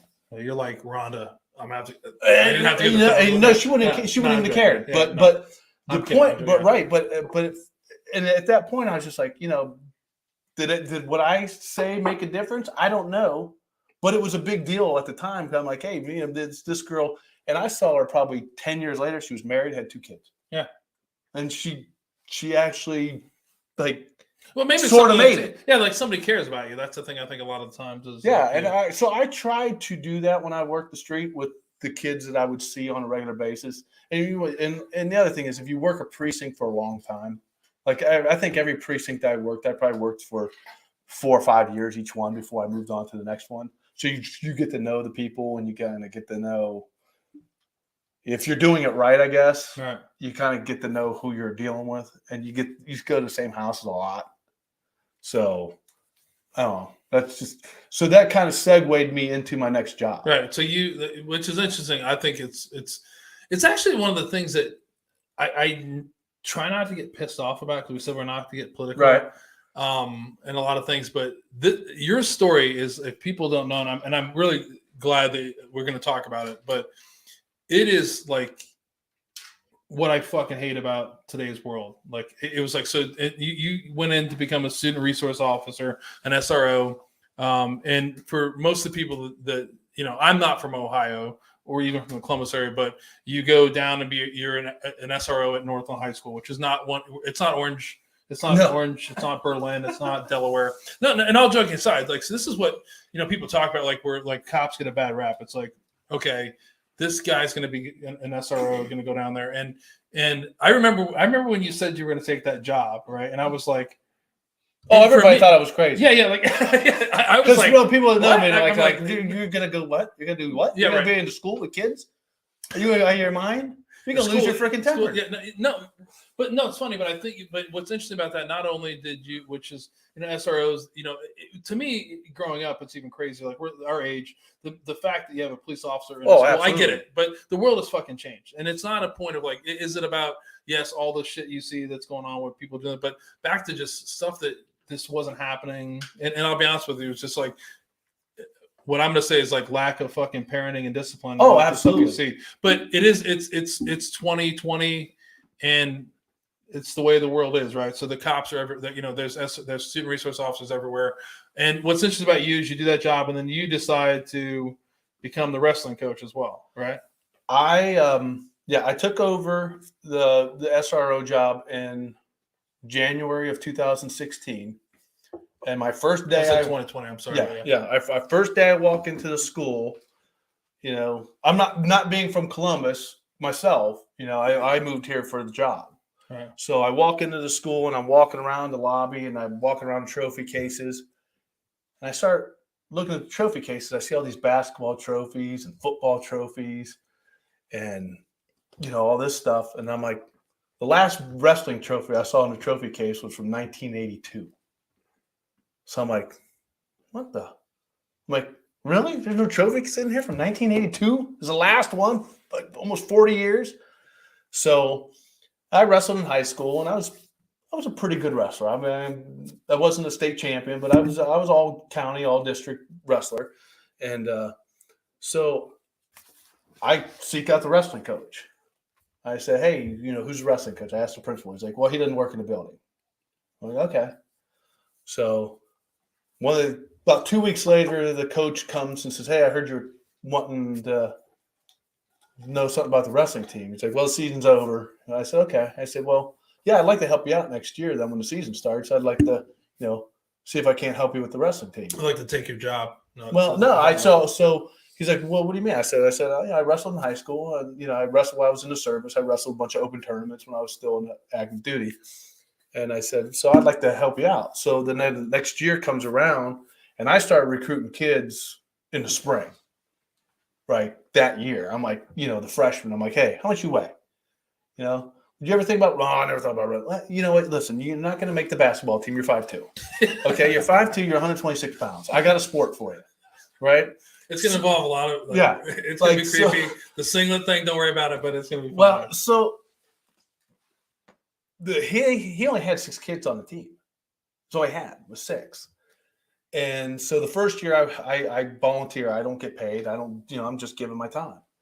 Which is crazy because this is again where this is I think probably the most political topic we're getting into. So you're a cop, everyone thinks you guys are down there to influence young people and impose law and authority on them. And meanwhile, this is our boys were older at the time. They weren't young. No, they were in high school and they were I think Colin was Colin Benner, sophomores or juniors. Yeah, juniors. And you're volunteering your time. I still remember Austin was wrestling. It was crazy. But then again, the misconception I'd say about cops, they're just down there to down there to just being an occupying force, be an asshole. That's crazy. And I took when I took the job in the school, I told myself, I said, you can't be a cop. You can't take the job and say, hey, this is my beat. I'm going to walk this hallways like it's my beat. You have to walk the halls. And I would treat those kids like they were my own. Which is not easy, right? No, but I would, and if something happened in the school, I consider them my kids. I'm like, what happened with one of my kids? Right. And my boys will tell you, my boys would come to the school and they would volunteer time because when they needed to get hours for National Honor Society, which none of my kids could, right? So they would come to the school and they would tutor or they would do something. You're just making me, Colin and Austin just making me feel bad about my kids. They didn't volunteer for NHS. Can't play an instrument. But for me, it made it easy because I got to keep an eye on them too while they're there, right? Secretly. So, but they would come and interact with those kids. Yeah. And the kids would be like, hey, your dad does this. And the boys would be like, that's the same shit to us. You're like, dude, he likes you. He fucking hates us. Yeah. He's like, my boys are telling him, he's treating you just like he treats us. Yeah. And they're like, really? Yeah, that's what he does to us. And you haven't run away yet? Right. So then I help him with that first year and we go from 6 kids to 12. Before we go that way, I think it was you that told me a story about you body slamming some kid in the locker room. Was you? Remember that? Was that you that told me that? Kid was stealing stuff out of lockers. Well, no, yeah, but no. Well, it was actually it was my 4th day. He's talking about loving the kids, but he's also listen, if you're gonna be a thief, my 4th day in the building, right? My 4th day in the building, there's a fight in the cafeteria, and I don't know how the previous SRO or how they handle stuff. I just know how I would handle it on the street. So I walk into the cafeteria and I break up this fight and I take the kid down to the ground and he's breaking the record of hitting the mic, by the way. Sorry. That's awesome. And so I take him down to the ground. I'm getting him all twisted up and I'm putting the cuffs on him and they're like, the teacher's like, what's he doing? He's putting cuffs on this kid? I'm like, I don't know. That's how, But you're supposed to handcuff people. But here's the funniest part of it all. This is my 4th day in the building. Leading up to that fight, I had started talking to this one. I see this one kid in the building. He's kind of a big kid, plays on a football team, and I'm talking to him and just getting to know him and trying to figure out which kids are which in the building. Who are the cool kids? Who are the kids that are the troublemakers? Who are the kids that hey, if the fit hits the shan, this is a kid you want on your back, on your side. Yeah. Well, so I'm talking to this kid. He's a football player. So I break up the fight, and then I go into my office, and I can pull up the cameras to see how the fight started. So I go to pull up the cameras, and then all of a sudden I notice that in the middle of this fight, while I'm breaking it up, a kid was getting ready to jump on my back. because he didn't like the way I was handling his buddy. Right. And this big kid who I kind of befriended in my first day reached out and grabbed him and goes, Right. no. Yeah. And he had my back. Right. Just because I was engaging with him and talking with him and getting to know him just in my first 4 days. So from then on, I kind of figured out, okay, this is how I got to do this job. You have to talk to kids. And the principal's like, Joe, he said, yeah, well, we then don't need you handcuffing kids. Yeah, well, it was like, hey, for now on, just Joe, grab them and just bring them to the office. I'm like, okay, well, I know. Joe, we're going to take your handcuffs from you, the taser. But Can you speak here's firmly with them and tell? But you know what the funny thing was is after that, I never really kids never tried me. Yeah, I mean, because they were like, holy shit, this guy's like he's going hands on, like he's not fucking around. yeah, they're like, whoa, the last guy was like yelled at me a little bit. Yeah, so sent me to the principal's office. This guy maced me, tased me. So, but yeah, so that's But you found your softer, gentler side for a while, right? Well, I wouldn't even say it was my softer, gentler side. It was just I tried to treat the kids in the school because a lot of them didn't have, 2-parent homes. Some barely had 1-parent homes, and so I would try to give them at least a little bit of respect that they would allow me to give them. Right. The ones that because some of those kids just they didn't have anybody giving them any kind of guidance. So I would try to get as many of those kids on my wrestling team as I could. Like I'd get kids out of fist fights. Like, hey, when you come back from suspension, you come see me. I got a sport for you. And I liked how you did the rap right now. No, I'm like, listen, instead of you getting suspended for a fight, and I said, I'm going to wear all that energy off of you. And so I would. And so my first year that I helped out, we went from 6 to 12 kids. And then the head wrestling coach, his wife had their third kid under 4. He's like, listen, dude, I can't coach anymore because I just don't have the time. He's like, I'm stepping down. I'm like, okay. So the athletic director came to me and says, hey, you want to be the head wrestling coach? I'm like, no, I don't. I said, that's a lot of work. I said, I'll help out whoever the hell you hire. I said, but I don't want the headache of making schedules and all that. I don't want to do all that. I said, no, hire somebody. He's like, okay. So then it comes to September and wrestling season starts in November. I'm like, have you hired a coach yet? He goes, nope. No. I'm like, now I'm thinking to myself, okay, if I don't take this job, they're not going to have a wrestling team.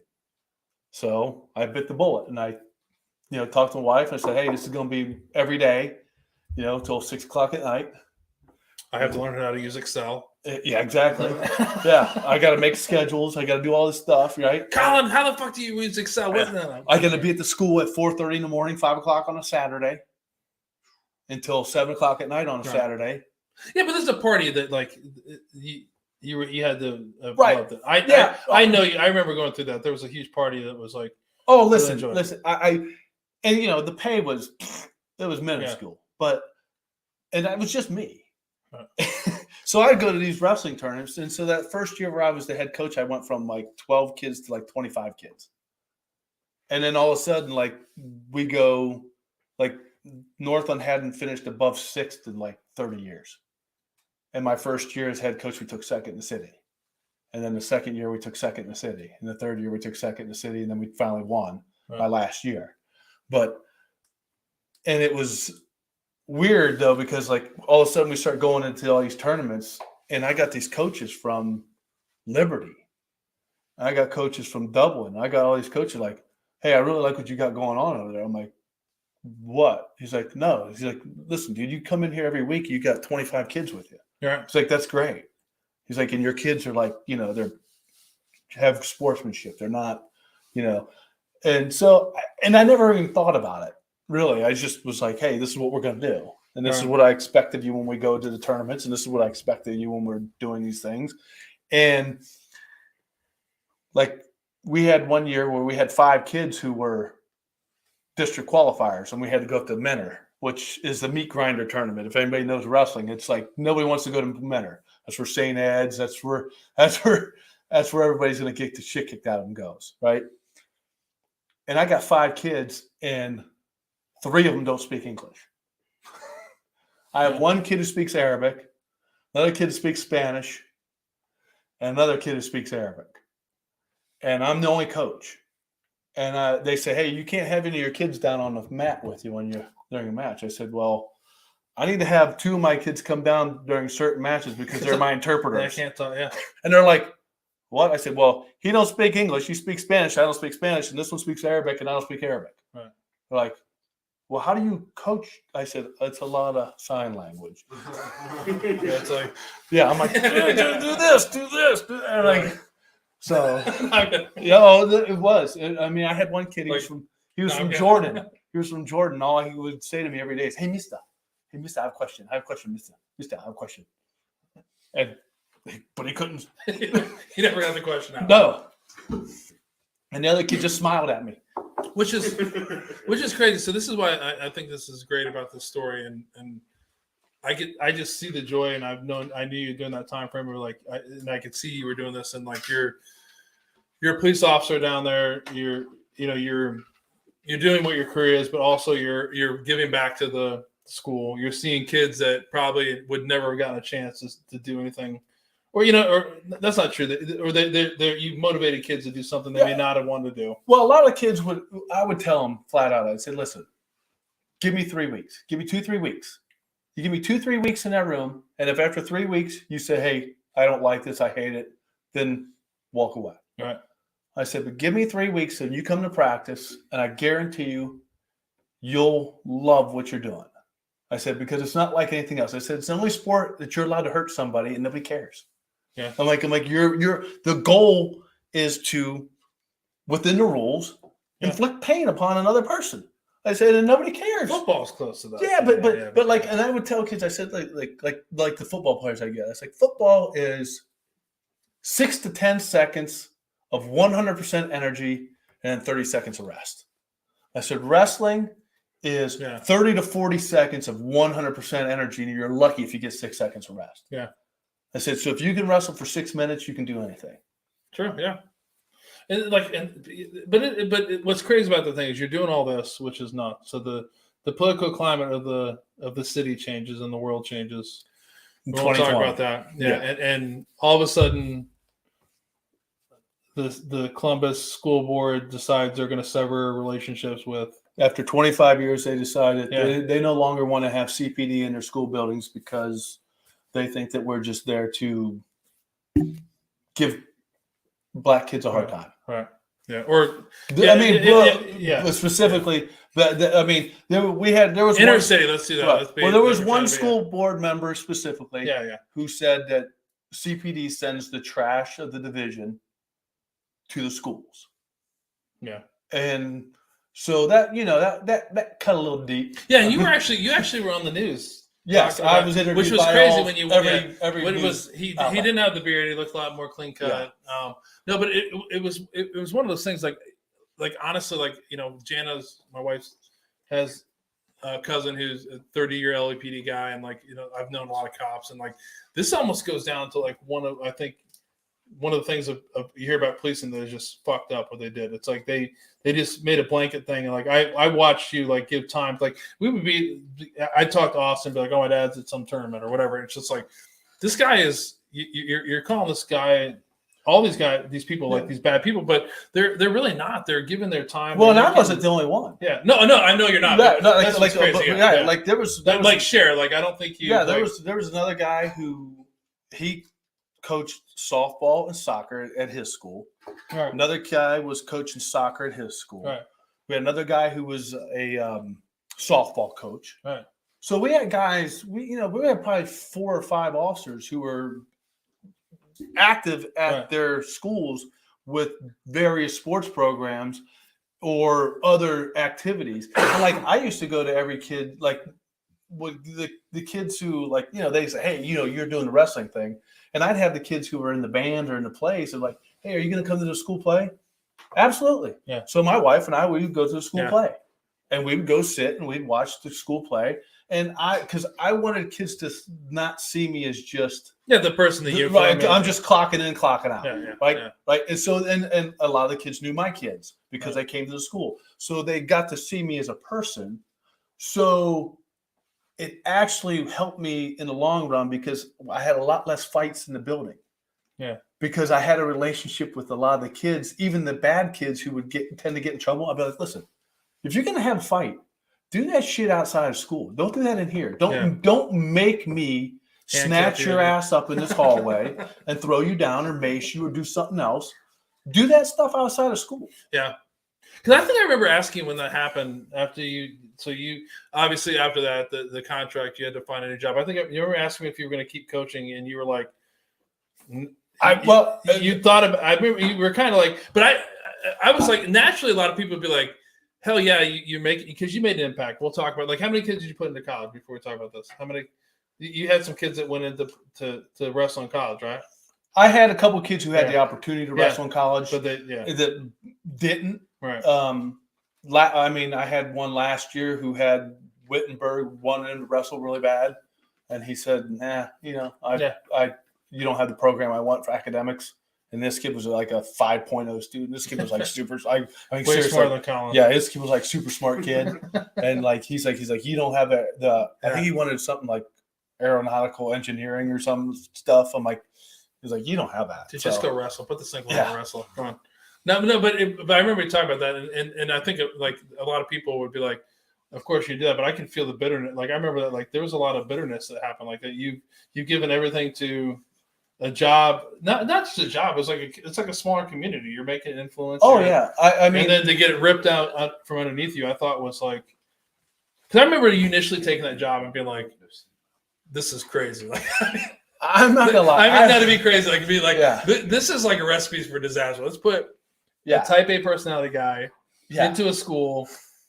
We're gonna read about this. Listen, there were guys I worked with. They're like, dude, you are not gonna last in that school. And in all fairness, when I took the job, I'm like, well, I'm taking it in January, so I got to get through January, February, March, April, right? A little bit of May.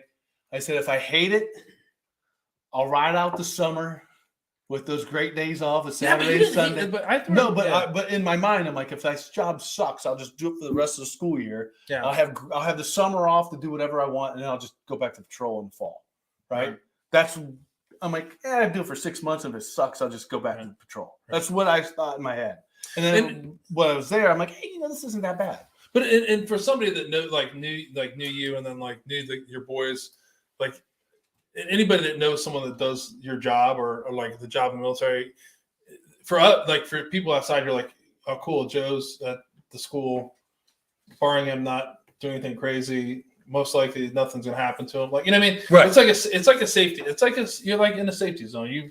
You're on the front line for 20 years now. You can relax a little bit. Yeah. And I'm sure Ron and the boys were like, and then all of a sudden, like, and I'll say this, I try not to get political, but what they did to you guys and gals is total fucking bullshit.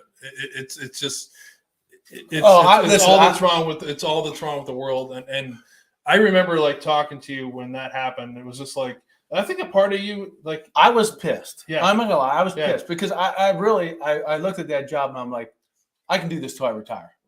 I'm like, I can do this for the next 8 years till I retire.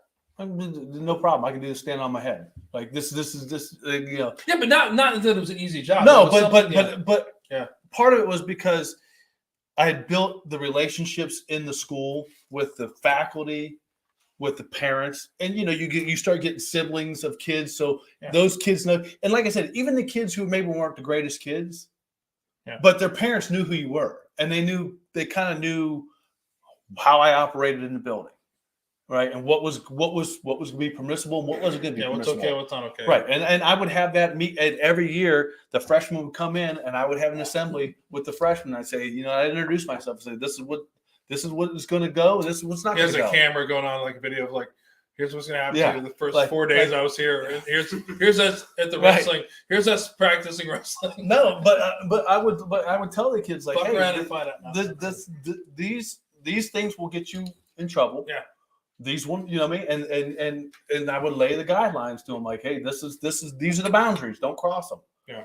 And so I felt pretty comfortable in that job, and then all of a sudden, city council decides. Was it comfortable because you were? It was making an impact, or I think it was comfortable because I felt like it it wasn't easy, but I felt like it fit me. Yeah. Okay. So it came back to like, and I used to make this joke all the time. I dropped out of college where I was going to be a teacher. I ended up in the school anyway. So 20 years later, I'm back in a freaking school, right? Where I was going to be anyway. Yeah. Right. And I would teach classes. I would have teachers come and say, hey, we're doing constitutional law. We're doing amendments this week. Can you come in and talk to class? I hope you weren't telling those kids like, don't go to college. No, but so I would like. No, I would teach classes. Yeah. No, I remember like it's funny. Like I remember that time was a funny time. Like I remember like just from our our association with our families. I remember that time. It was crazy. And and whenever I'd see you, were just like you were like super excited in that job, and you were happy, and it was. Yeah, and then to find out what happened, like it was like one of those things. Like it's literally like you see your friend or your brother, like they get their heart ripped out. From and the weird part about it is so in March of 2000, COVID hits, right? Well, it just so happened to coincide with the end of the wrestling season, and I was having problems with my left hip, right? And so my hip needed replaced before the wrestling season started. I said, well, I'm not doing anything until the end of wrestling season.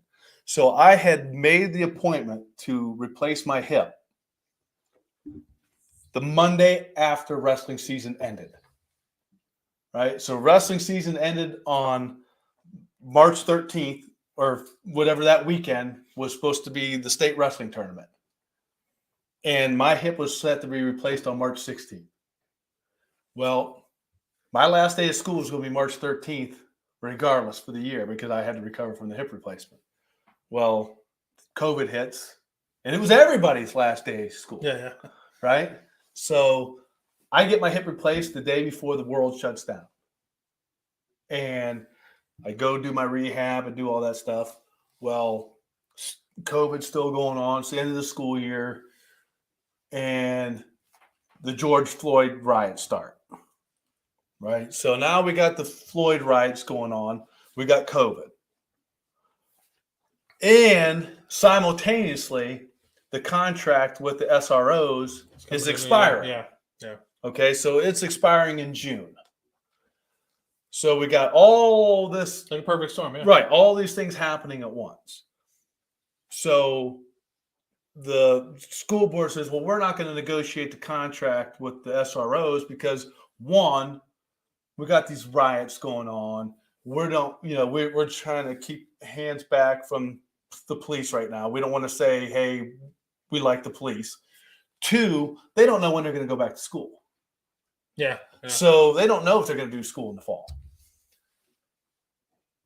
So they're just kind of like dangling that carrot on us. Well, finally, the division says, well, if you're not going to negotiate with our officers, then we're going to disband the unit. So the division actually disbanded the unit after they didn't want to sign the contract. So then the division says, hey, you got to find another job. Right. So now we got the division and the school board kind of playing tug of war with us. And we're just political pawns in the whole process. So at that point, the AD says, hey, do you still want to keep coaching? I said, listen, I don't know that I can keep coaching. I said, I don't know what job I'm going to have. Yeah. Exactly. I said, I don't know. I don't know that I'm going to have a job that's going to have Saturdays off because every tournament's on a Saturday. I said, I may have Tuesdays and Wednesdays off. Well, as it turns out, they admin me to second shift patrol with 25 years on, and I'm going out there to patrol with guys that, got a week on the division. Well, I don't know how I feel worse for the kids day 4 at the high school or some new cop. So I feel 24 years in, you're like, you just ripped me out of my perfect job. Yeah. I fucking hate it. Listen, I went to second shift patrol and I walked in there. I walk into the roll call and the closest guy to me's got like 12 years on. I said, listen, I don't know who the senior officer is amongst you, but I know you don't have as much time as me. It's me, motherfucker. So here's what's going to happen. I'm going to take this car and I'm going to sit in the back of the sub lot. And if anybody bothers me at 10:45 in the morning, Yeah. Well, no, I was working 3 to 11. no, I know. It's Right. So I'm you all said of a earlier about right. lunch, yeah. So all of a sudden, I go from working 7 in the morning to 3 in the afternoon with Saturdays and Sundays off to work at 3 p to 11 p with Tuesdays and Wednesdays off. Right. So I said, listen, I'm going to take this car and I'm going to sit in the back of the parking lot. I'm going to take the calls they send to me. Or one of you young guys can put me in the passenger seat of the paddy wagon and drive me around all day. And I will tackle who needs tackled. I'll write the reports and I'll chase who needs chased, but I'm not going to be doing anything else. And one guy's like, I'll take him. So he drove me around. So he was my chauffeur for like 2 weeks until I finally got a different job and I went to the detective bureau. What was funny about it? What was interesting about this? So this is what I thought. And this kid was born the same day I was, but 26 years later. What I laughed about this one, like it gets funny now because there's a part of heart when you lost that job. I know it tore you apart. There's a part of you. Oh, I was pissed. changed I'm your- not gonna lie. I was and pissed. there's a lot of people that like cared about you. Like I think you were like this fucking sucks. But then I'm thinking like he doesn't have that many years left. He's gonna like ride it out some cushy job. I find out you're going back into patrolling. We know some other policemen, like mutual friends, and I was like, Murray's back on the patrol. They're like, Jesus fuck. Like what? Like I'm like, can someone talk to him about like he is not supposed to be 24 years in a patrolman? They're like, it's Murray, don't worry about him, he'll be fine. But then like you just the couple mutual friends we have, it's so funny about it. And then he decides 4 months of patrol, it's not enough. Oh no, Now, no. You tried out for the SWAT. Well, team, no, right? so- which is Right. So in that interim of me not going back to the school and the division saying, "Hey, your job's gone. Either find a job." yeah. There was like explain so- that. so There they- was like a rule like if you Right. So explain that again. I remember you telling me that. years So ago. they said, okay, your job's abolished. So you have to find a job within the next so many days, or we're going to admin you somewhere. yeah, I mean just like send So they're you going to send you wherever the hell they want. So I tried out for the SWAT team, and the problem was how old were you at that point?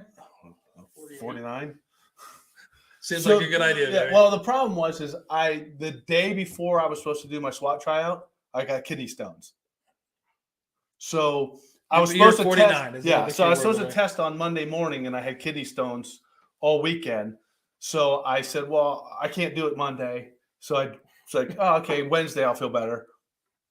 No, right? So I go to do it Monday, and of course my back is still just doesn't like 15 I- years ago, I felt great. yeah, I couldn't do the sit-ups, and my body's like, yeah, you think you're going to do 40 sit-ups? No, you're not doing 40 sit-ups because your back is, spasming from passing the stone yesterday.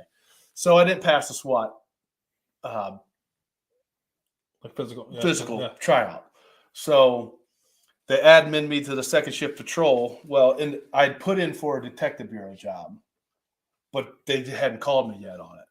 So I was on the second shift patrol for like under 2 weeks, and the sergeant called and he said, "Hey, you want to come? I had this first shift patrol or detective bureau jobs to you. Friday, Saturdays off, 6 a to 2 p." I'm like, "Sure, I'll take it." So I'm now a property crimes detective. Which again is 20 some.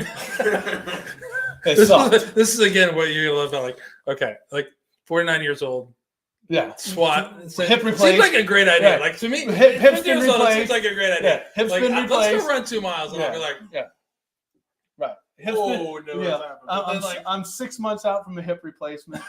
So this is property probably crime good. seems. This is probably a good job. A-okay. Right. This is probably a good job for me to take. Investigating property crime. Many people that know you in the police department said, Yeah. "Probably a good thing to write." Yeah. So I take not that. not for No, job. I take that job and I hate it.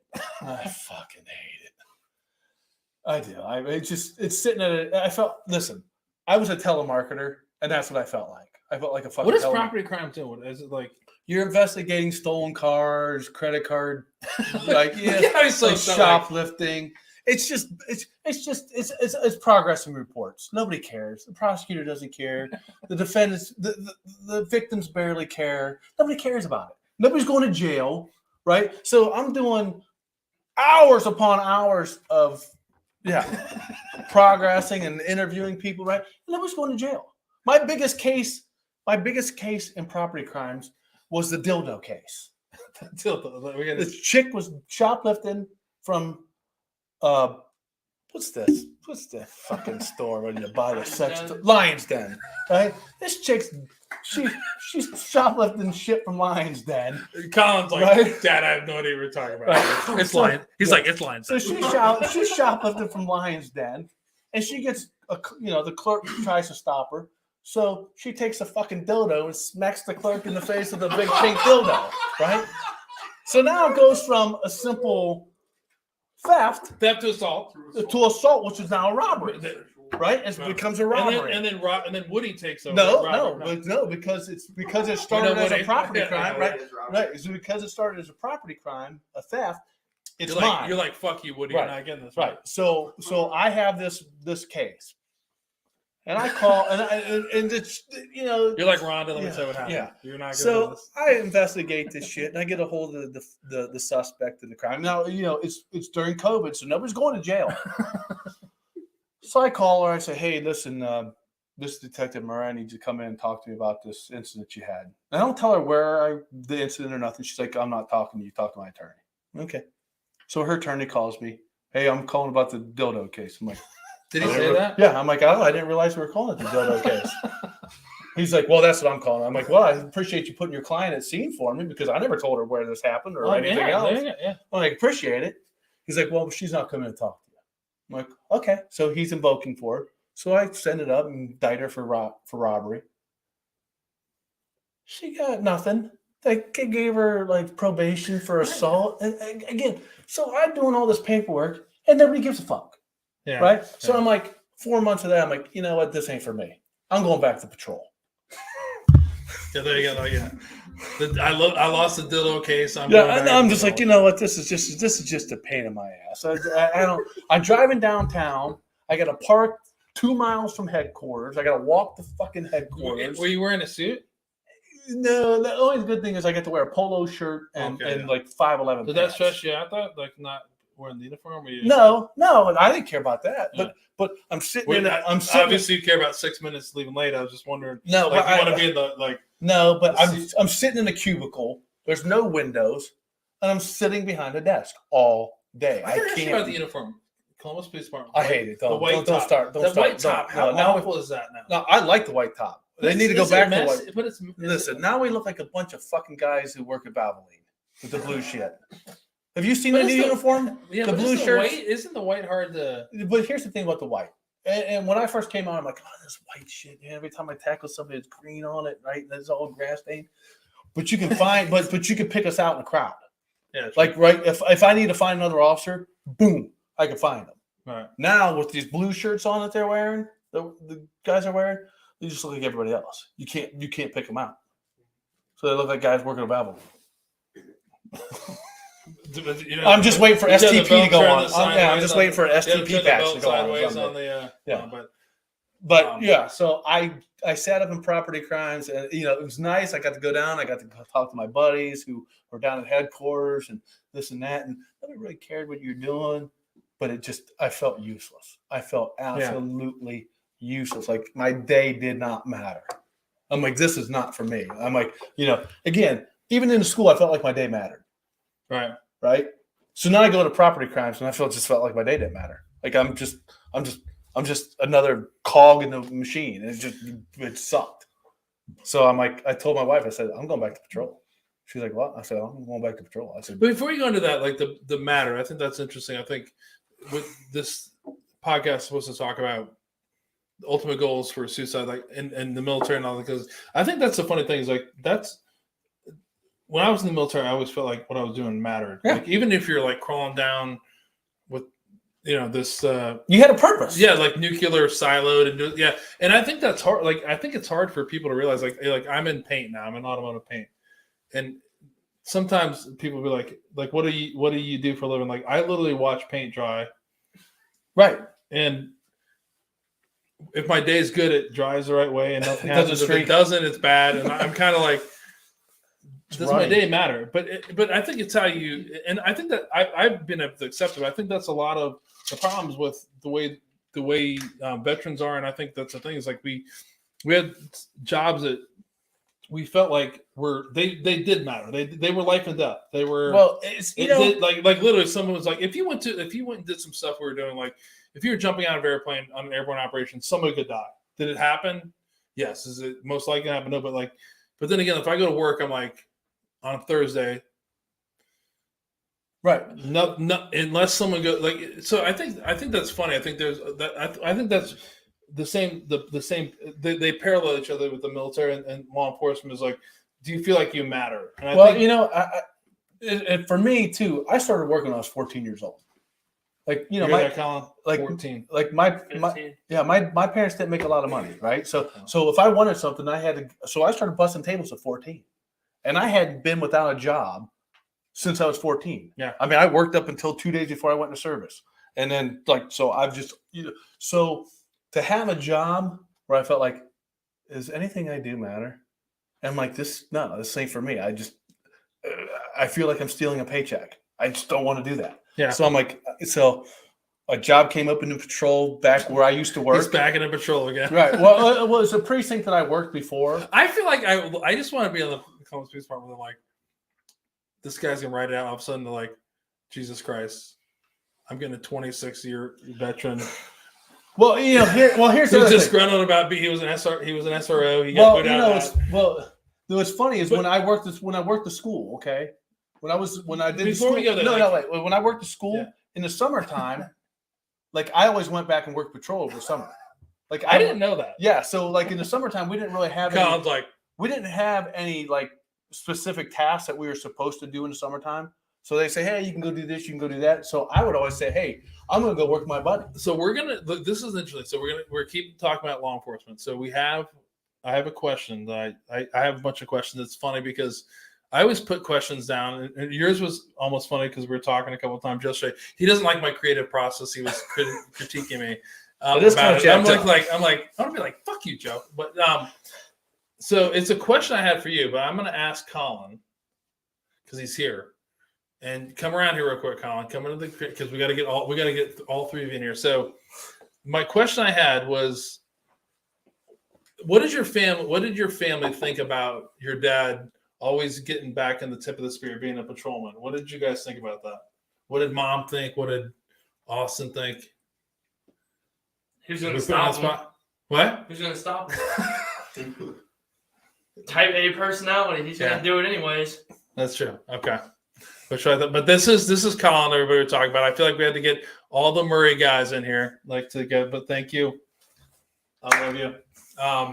No, but it's one of the. I'm going to ask you what you think they thought about this. This is like because I think it's fucking crazy. And there's mutual friends. There's mutual trust me. I'm the same person. Listen. I feel the same way, man. Like honestly, listen, Wood, you two talking about? He's like, are you out of your mind going back to patrol?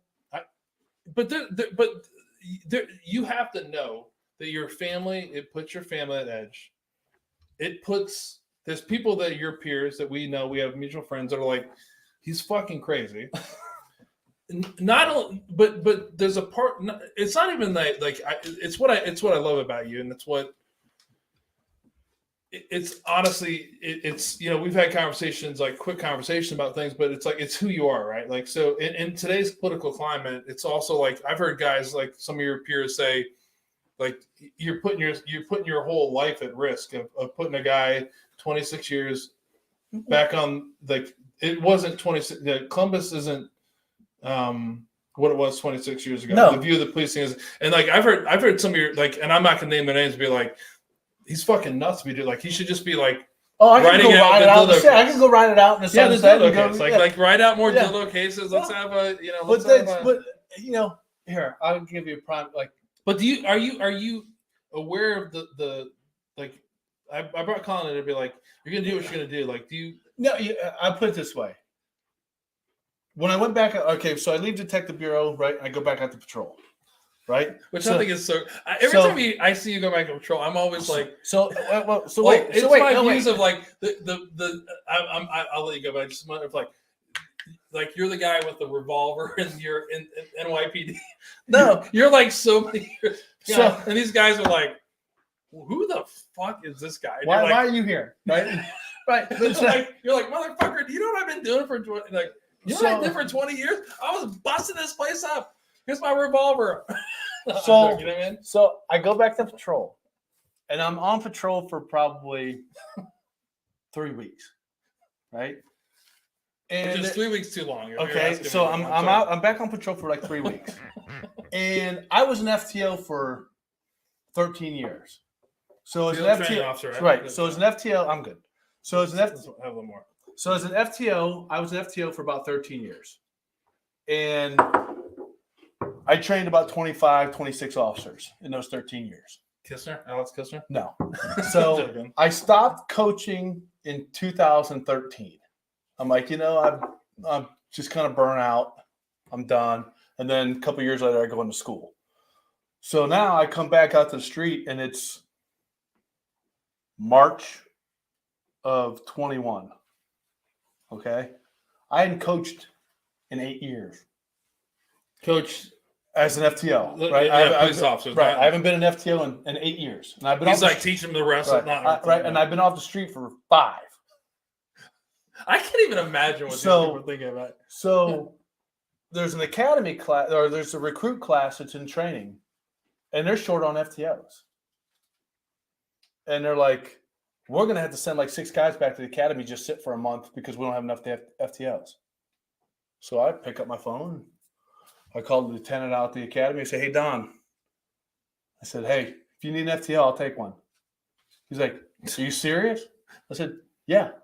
I said, he's like, you haven't coached in like 8 years. I said, And "It's we got all to right." sign a waiver for that now. I said, that's okay. I said, I know how to train a new officer. I Right. said, send me one.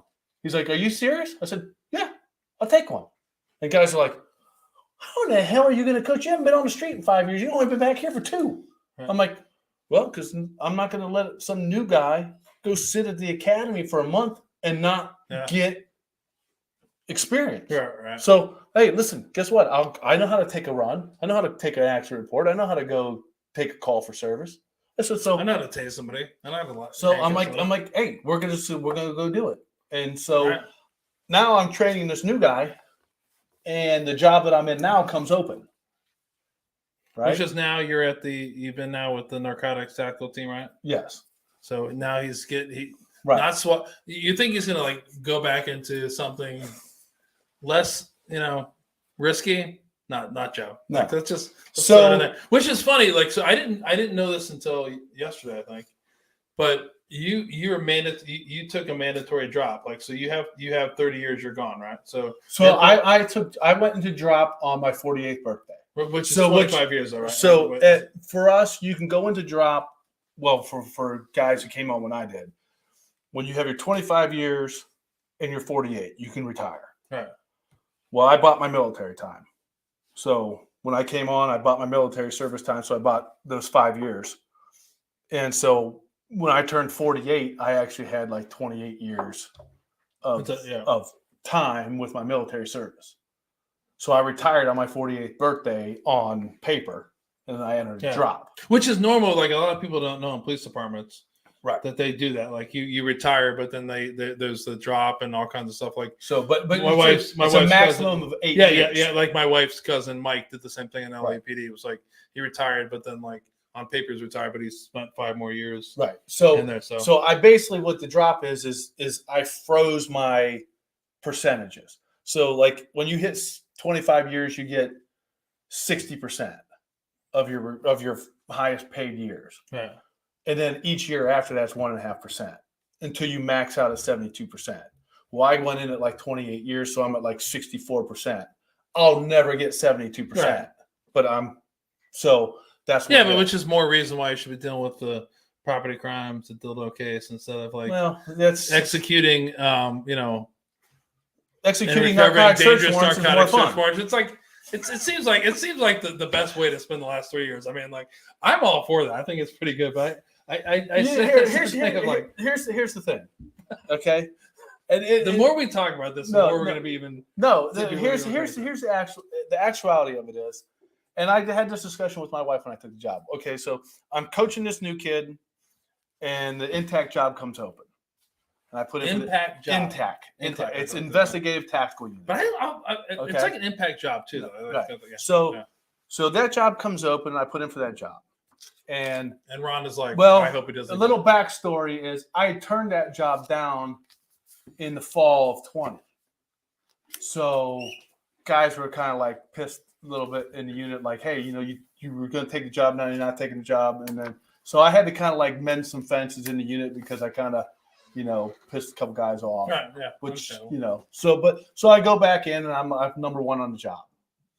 So I go in for my interview and they're like, hey, you're going to actually take it this time, this. And I said, listen, I fucked up last time. I should have taken it last time, but in retrospect, it's probably good I didn't take it the first time because my hip probably wasn't all the way healed yet.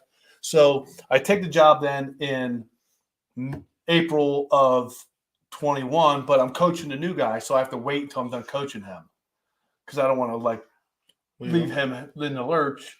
So I finish coaching him, and then I go into this intact job. So I start that in May of 21, and that's where I'm at now. So that job is we investigate crack houses, fentanyl houses, and we serve search warrants on those houses. Like yesterday, unfortunately with me, because I just had the kidney removed, I'm not able to play yet, but I can start playing on Monday. But to play, I think that's right, great. But so like we did, which is code word to like strap it on and go. So they did 3 raids yesterday. Yeah. Right. Like there was one day last year we did 8 in one day. Yeah, but is there like, so how many more months do you have left? You have what? I have to retire in July of 27. Can you retire before that? I can retire tomorrow. So, but I have to go in July of 27. So is there any thought of you retiring early? No. Is there any retire? I love watching Colin. I'm so glad we have this conversation because this is where I think it's funny, like season 2 to branch out, but this is how so many people there's one person I want to bust his balls right now. He's looking at his phone right now.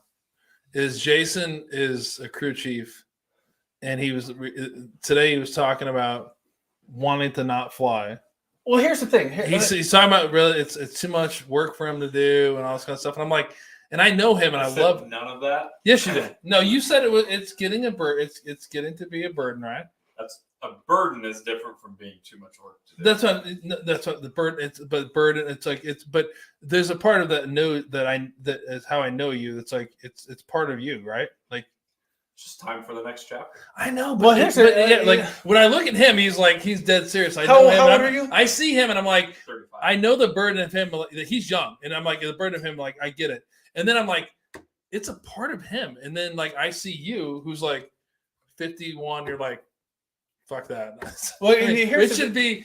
He's so young. Like right. Well, you know what I mean? Well, here's the thing. In my unit that I work, okay, there's 20 of us. There's 20 officers, 2 sergeants, and a lieutenant. The youngest guy in our unit just came over is 46. Right? You can't get this job until you have older, 23, 24 It's an important, but right? But I'm just saying, it's one of those jobs that, like, it's easier to get a SWAT job than it is to get our job. Okay, guys want to. Well, guys, the Columbus SWAT guys gonna be like, "What the?" But it's true. Like you have guys can get to SWAT with 19 years on. You're not getting my job until you got 23, 24, 25 years on. But no, because I agree. It's the job that guys want. But I did wrap Jason, and this was unfair because he was looking at his phone. But he is he's way more adaptable than I would be. You know what I mean? Like. He just said this time, it's like real quick. He was like, put him on the spot. It's like it's time to move on. But there's so many people. Like but you're less than 3 years away from having to retire. Yeah, well, 4. Okay, 4. 4.5. It's still 4.5 to be there. But it's like at a certain point, it's like I'm in a group that you're in a job that's more It's harder than SWAT, but there's a point of like. Well, here's the thing. This job is this unit that I'm in now is probably the closest thing that I've been. It's like it's a team, right? Yeah. There's 20 guys. We're 20 people, and we're all 20 go on every mission, right? And so everybody's got their job, right? Everybody's got their position to play, right? And everything runs accordingly.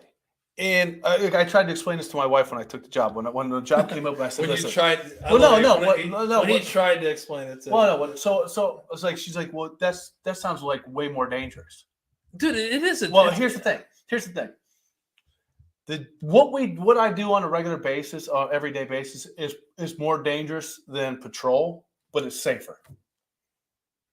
And the reason I say that is in patrol, you never know what the hell you're walking up into, right? Mm-hmm. You're getting out of your car. You don't know how many of these cases have we seen on the news where a guy's getting ambushed because they call him there on some bullshit thing, right? I just saw tell me about. So they call him there on some bullshit call, and the guy's waiting in the fucking but that lady, bushes, and they're shooting at him. I heard that story of that lady who killed those 2 police officers.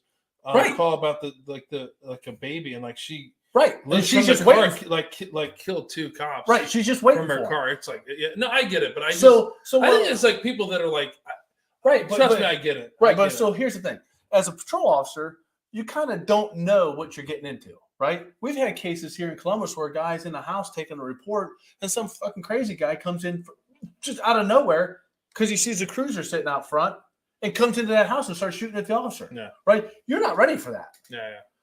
We go in, we got 20 guys. We know what we're going into, right? I come up to the scene. I got 60 pounds of fucking Kevlar on, a helmet, my gun's out. We're ready for a fight. And hope we don't have one. There's always a risk, but there's, we're safe. Calculated risk. Yeah. It's not safer. You're calculated risk. Right. I get it. But I just look at it as like, as a friend, and then also as our boys, and like, and if you care about people, it's like I just want you to go back to the dildo cases. It's, be safe. It's kind of crazy, but because it's like one of those, and there's a lot of people that think that same way, but there's a part of that I don't think a lot of people understand. It's like that's how you're wired, and you're going to do it so you can't do it. So, which leads me into the questions. I wrote all these questions, and none of them. There's only one I looked at, which to embarrass Kyle, but. So you're 4 years away from retirement. Yep. What's the plan? You said fuck your GI Bill. Obviously not going back to school. Mm-mm. What's the plan in 4 years? What's Joe Murray doing? What are you doing? When I retire, I'm gonna be a lifeguard. A lifeguard. You think I'm joking? No. I'm gonna be a lifeguard. Where? Lifeguarding where? I'm gonna go lifeguard at the Westville Rec Center. Good job. I mean, I thought I was gonna stump him for that, but I'm being dead serious. He's a big swimmer. I swim 3 days a week, and so when I retire, I'm gonna go be a lifeguard at the community center. I'll take that 5:45 to 10 a.m. shift, a couple days a week. Those poor kids. And then I'll go home. Pay me $20 an hour, and I'll go home. 20.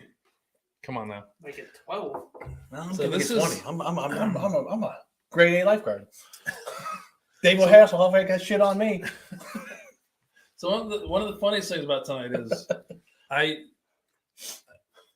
truly honored to have you come on, especially after Austin came in episode 6. I'm it's so sure crazy. I bored the shit out of the audience. No, I don't think you have. It's funny. Like you were talking about yesterday, he's critiquing my creative process, but we're laughing. He's like, we're going to be able to talk for like 15 minutes. We're now 2 hours and 40 minutes into this, which is so funny. I don't know how. I do know. It's always, I knew it was going to happen, which is funny. And it's kind of the point here is I just feel like there's like, if you look back and listen to this, which I never listened to any episodes after, there's so many things that were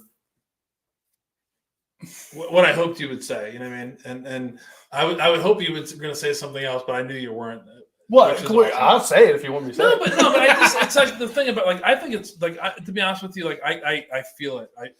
I feel what you're talking about, but it's fucking crazy that you're doing what you're doing, man. It's like you've given a lot of time into the. Considering where I was 4 years ago in the school, and now going from but I know this. And I know that changed your forever, but it's also like, and I talked to some of your peers. It's crazy. Like we have mutual friends. It's funny. I'm like, they're like, it's Murray. Like, what's he gonna do? But the problem is, it's like, yeah, we can say it's a calculated risk. Like you're gonna serve a high stakes warrant.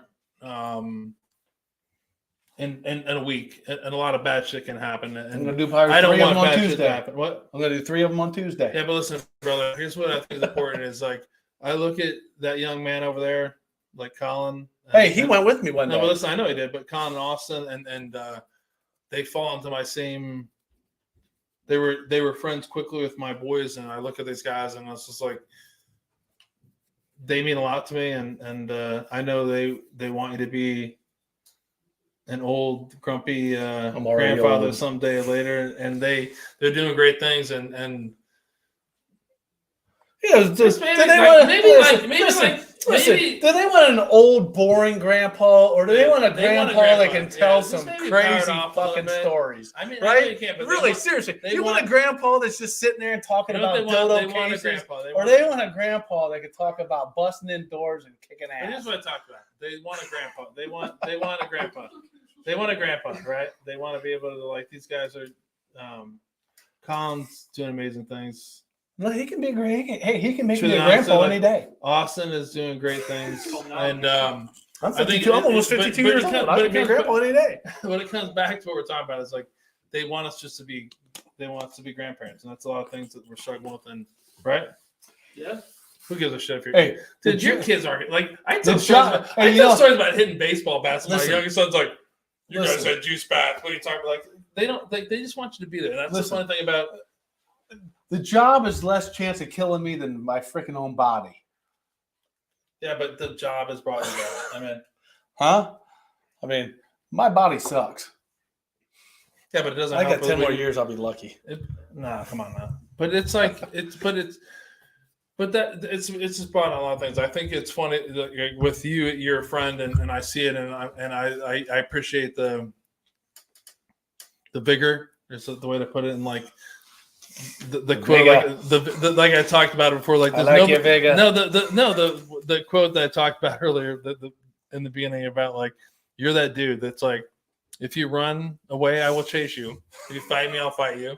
If you shoot at me, I'll shoot you. Like I love that. That's I know who you are, but it's how we all are. That the people that there's a lot of us that feel that same way, but it's like I really appreciate you coming on and talking about it. You're our first like law enforcement officer. I veteran. apologize It's to like, the people out there who had to endure my nonsense for the last 2.5 hours. Forget about it. It's almost going on 3. It's like I'm gonna be like, no, I'm kidding. But I wish you safety. And believe it or not, like it's like just like go back to the dildo cases for all of us. I'm not going back to the dildo Like, cases. the boys love you. Like, thank you for honestly mentoring my boys on the side. They were there before, especially Nate. Although he just like blew you off. I don't Yeah, know. he didn't even say He hello, was like, little he was asshole. like, he's like, where did he go? Like, what? Like, What look at is that big happening? ogre down here. He just like, came down and grabbed Didn't his he- fucking yeah. Xbox and left. What's going on in this world? typical Nate. Didn't even say hi. That's true. That is typical Nate. So, but again, like, thank you for what you've done for your country. Thank you for what you've done for the Columbus Police Department. And I kind of wish that I couldn't have this sweet beard if I wasn't in narcotics. That's true, though. I mean, it's great. I don't know. It's like everyone's like looking good. Like someone said, looking good. That's It's pretty white. super great. You should like blend it a little bit. Like, No, I'm Man, trying to. I I was still gonna got try and get like down to here, like Lou Albano, right? put some rubber bands in that shit. No, and, no. oh yeah, The Rhonda's not gonna like going that. back to '80s WWF wrestling for you No, folks out there. Google that Lou Albano. you've made a lot of bad Check 'em. decisions. That's just gonna be another bad decision that Rhonda's not gonna like. Right? Shut Colin? Dye green. Your son's over there like. So it comes down like again, like thank you for coming on. Thank you for being the first father-son duo. Oh, Episode 6, episode 22 on Last one of the 22nd. year. Yeah, last year for season 1. I didn't think we were going to say that, but thank you for everybody that's listening. So now we're going to get into the fall finale. We're going to get into the dark part of the podcast that I hate talking about all the time. Is we're going to talk about our veteran that committed suicide, and it's weird. And before I get into it, it's funny. Jana came down last night. I just talked to Josh. It was probably like, what time was it? It was like late. 12:30. Yeah. So every time I try to find the veteran we honor, like I want to find somebody I can connect with. So like the first thing is if I have somebody in the Air Force, Like I want to be like find some in the Air Force. Well, not to interrupt you, but like my first supervisor in the Air Force committed suicide. It's just Like Yeah. literally, like the first guy that was my supervisor when I was at Whiteman Air Force Base came home. We went out in the field for 3 days, came out home for 6. Yeah. While we were out in the field for 3 days, his wife packed up the house, packed up the kids, left them a milk crate and a TV. Huh. 3 days later, yeah. right? And I'm just like, and so like, Yeah, it's great. and that's 1992. So And things haven't got any better no, for veterans and not even veterans, but law enforcement officers. But it was funny, like I try to find somebody I can connect with. So anytime it's the Air Force, like Marine Corps, I try to find like a Marine or an airman or somebody that I can connect to. And last night I was like I was honestly struggling because and this is what really fucking pisses me off. I said this before is if you're researching someone, there's a lot of high visibility people that committed suicide. Like, yeah, you can like type in Navy SEAL commit suicide. We talked about one before. Like just here's what I challenge somebody to do, and I is just type in like U.S. Air Force suicide names, and you gotta dig deep to find someone that did this, and that's really fucked up in my eyes. Like it's we've talked about this before in the podcast. It's a bad decision, but these people served their country. I get a lot of criticism about this, but they made a bad decision. But it's so crazy that in the times of 2022, you should be able to find a name really quick, and it doesn't always happen that way. And that makes me sad because regardless of the bad decision, right? These veterans and these police officers, these firemen, they served. A lot of them have like overserved. I don't know if that's a good way. That they've done some pretty fucking amazing things, and they made a bad decision. So if you definitely should not hide that from them, like you Google it, and I'm getting really deep into this, which really kind of pissed me off last night about like you Google stuff and like somebody suddenly they suddenly died tonight, Right. Okay, that's a great word for like just be realistic what they did. Like we're not going to change. Well, we're not going to change by this trying to sugarcoat what happens. Yeah, you actually dishonor them because you can't use the finality of what's occurring I to agree. educate somebody else. No, I agree. Like suddenly dies. Like we just had recently. It makes it sound like they got in a car accident. Yeah, like so we recently had in this area, and we'll. Hopefully we're gonna let the dust settle, but we recently had a veteran in this area who I feel like committed death by cop on Powell. Oh, yeah. On Monday, yeah. Like you probably know the story, but we're not gonna honor him tonight. We will honor him, but like when you dive into that, it's like he didn't just suddenly die. No, he made a choice. Like he made a really bad choice, and that's you're right. You are dishonoring him in a way. It's like. Just and people are going to read this and be like this. It has to be out in the open. Like I said before, like the past couple weeks have been funny. We've had some people that have posted some stuff on some other sites talking about people that commit suicide or cowards. By the way, if you say that, fuck you. These people aren't cowards. They have an issues that. Well, they have a lot of hurt that they don't know how to anger to. Deal with. Unfortunately for me, I know of how many cops that commit suicide. Well, we had one last year that worked with me in property crimes, and my cousin committed suicide. My supervisor in the service committed suicide.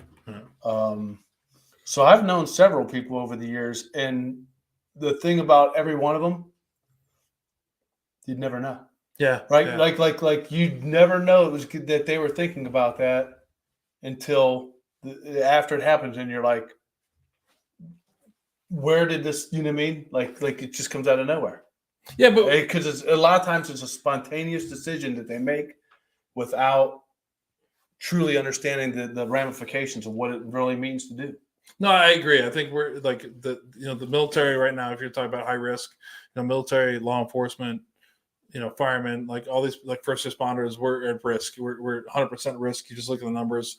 And you hear that way too often. And what was funny about last night is like you say that now, but the veteran we're going to honor tonight, absolute opposite of that in my mind. And it's freaking crazy. I remember talking to Josh last night, and Janet my wife came down, and I want to connect with the person that at the end of it, like,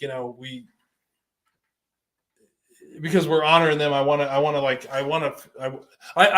been them. I felt like that. I felt like life sucks. This is not a good point. And like I said many times before, is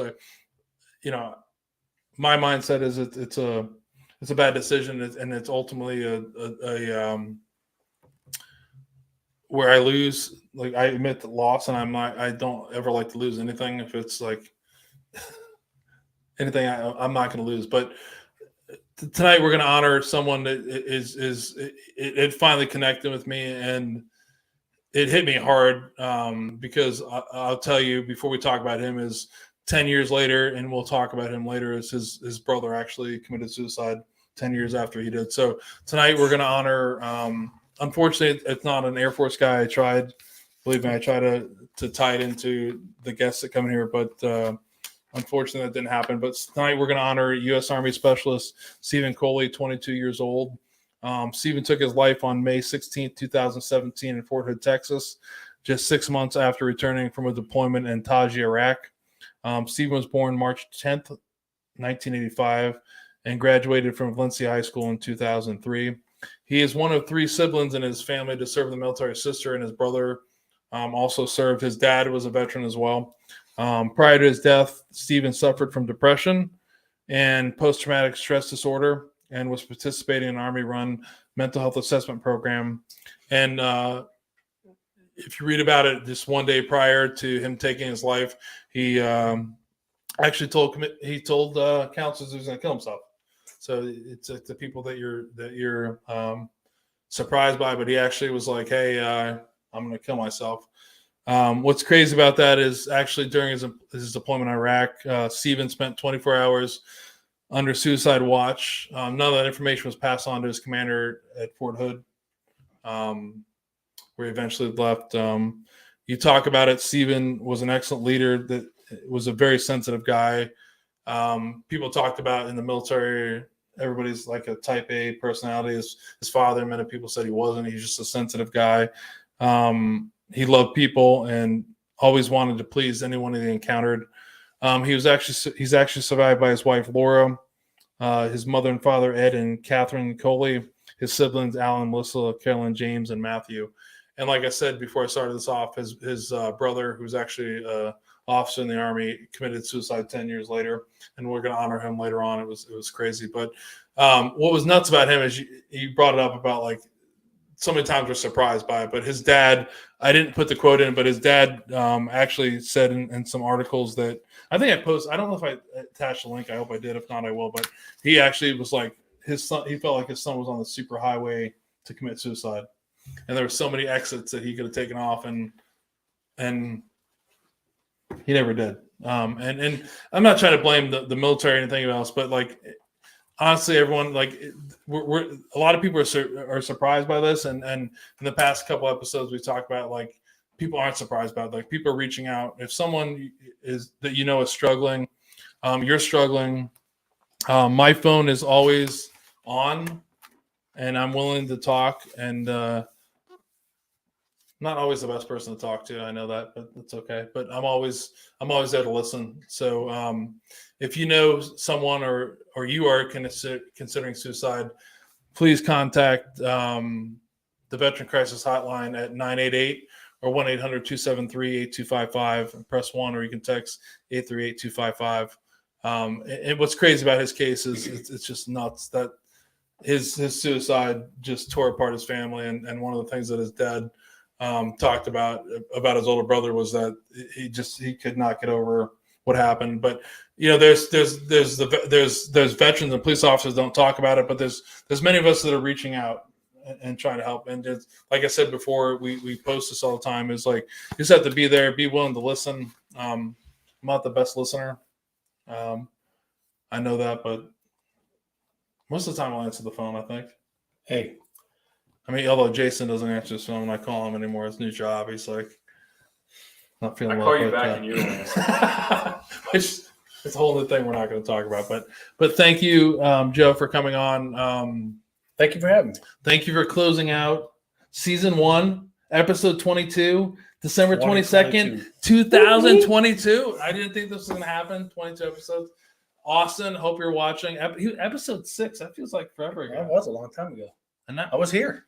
I sat over there. I'm getting in trouble here. So we have one final quote that it comes down to coaching now. Oh, You ready for this? Like, sure. look at Josh doing his job over there. I love it. What a producer.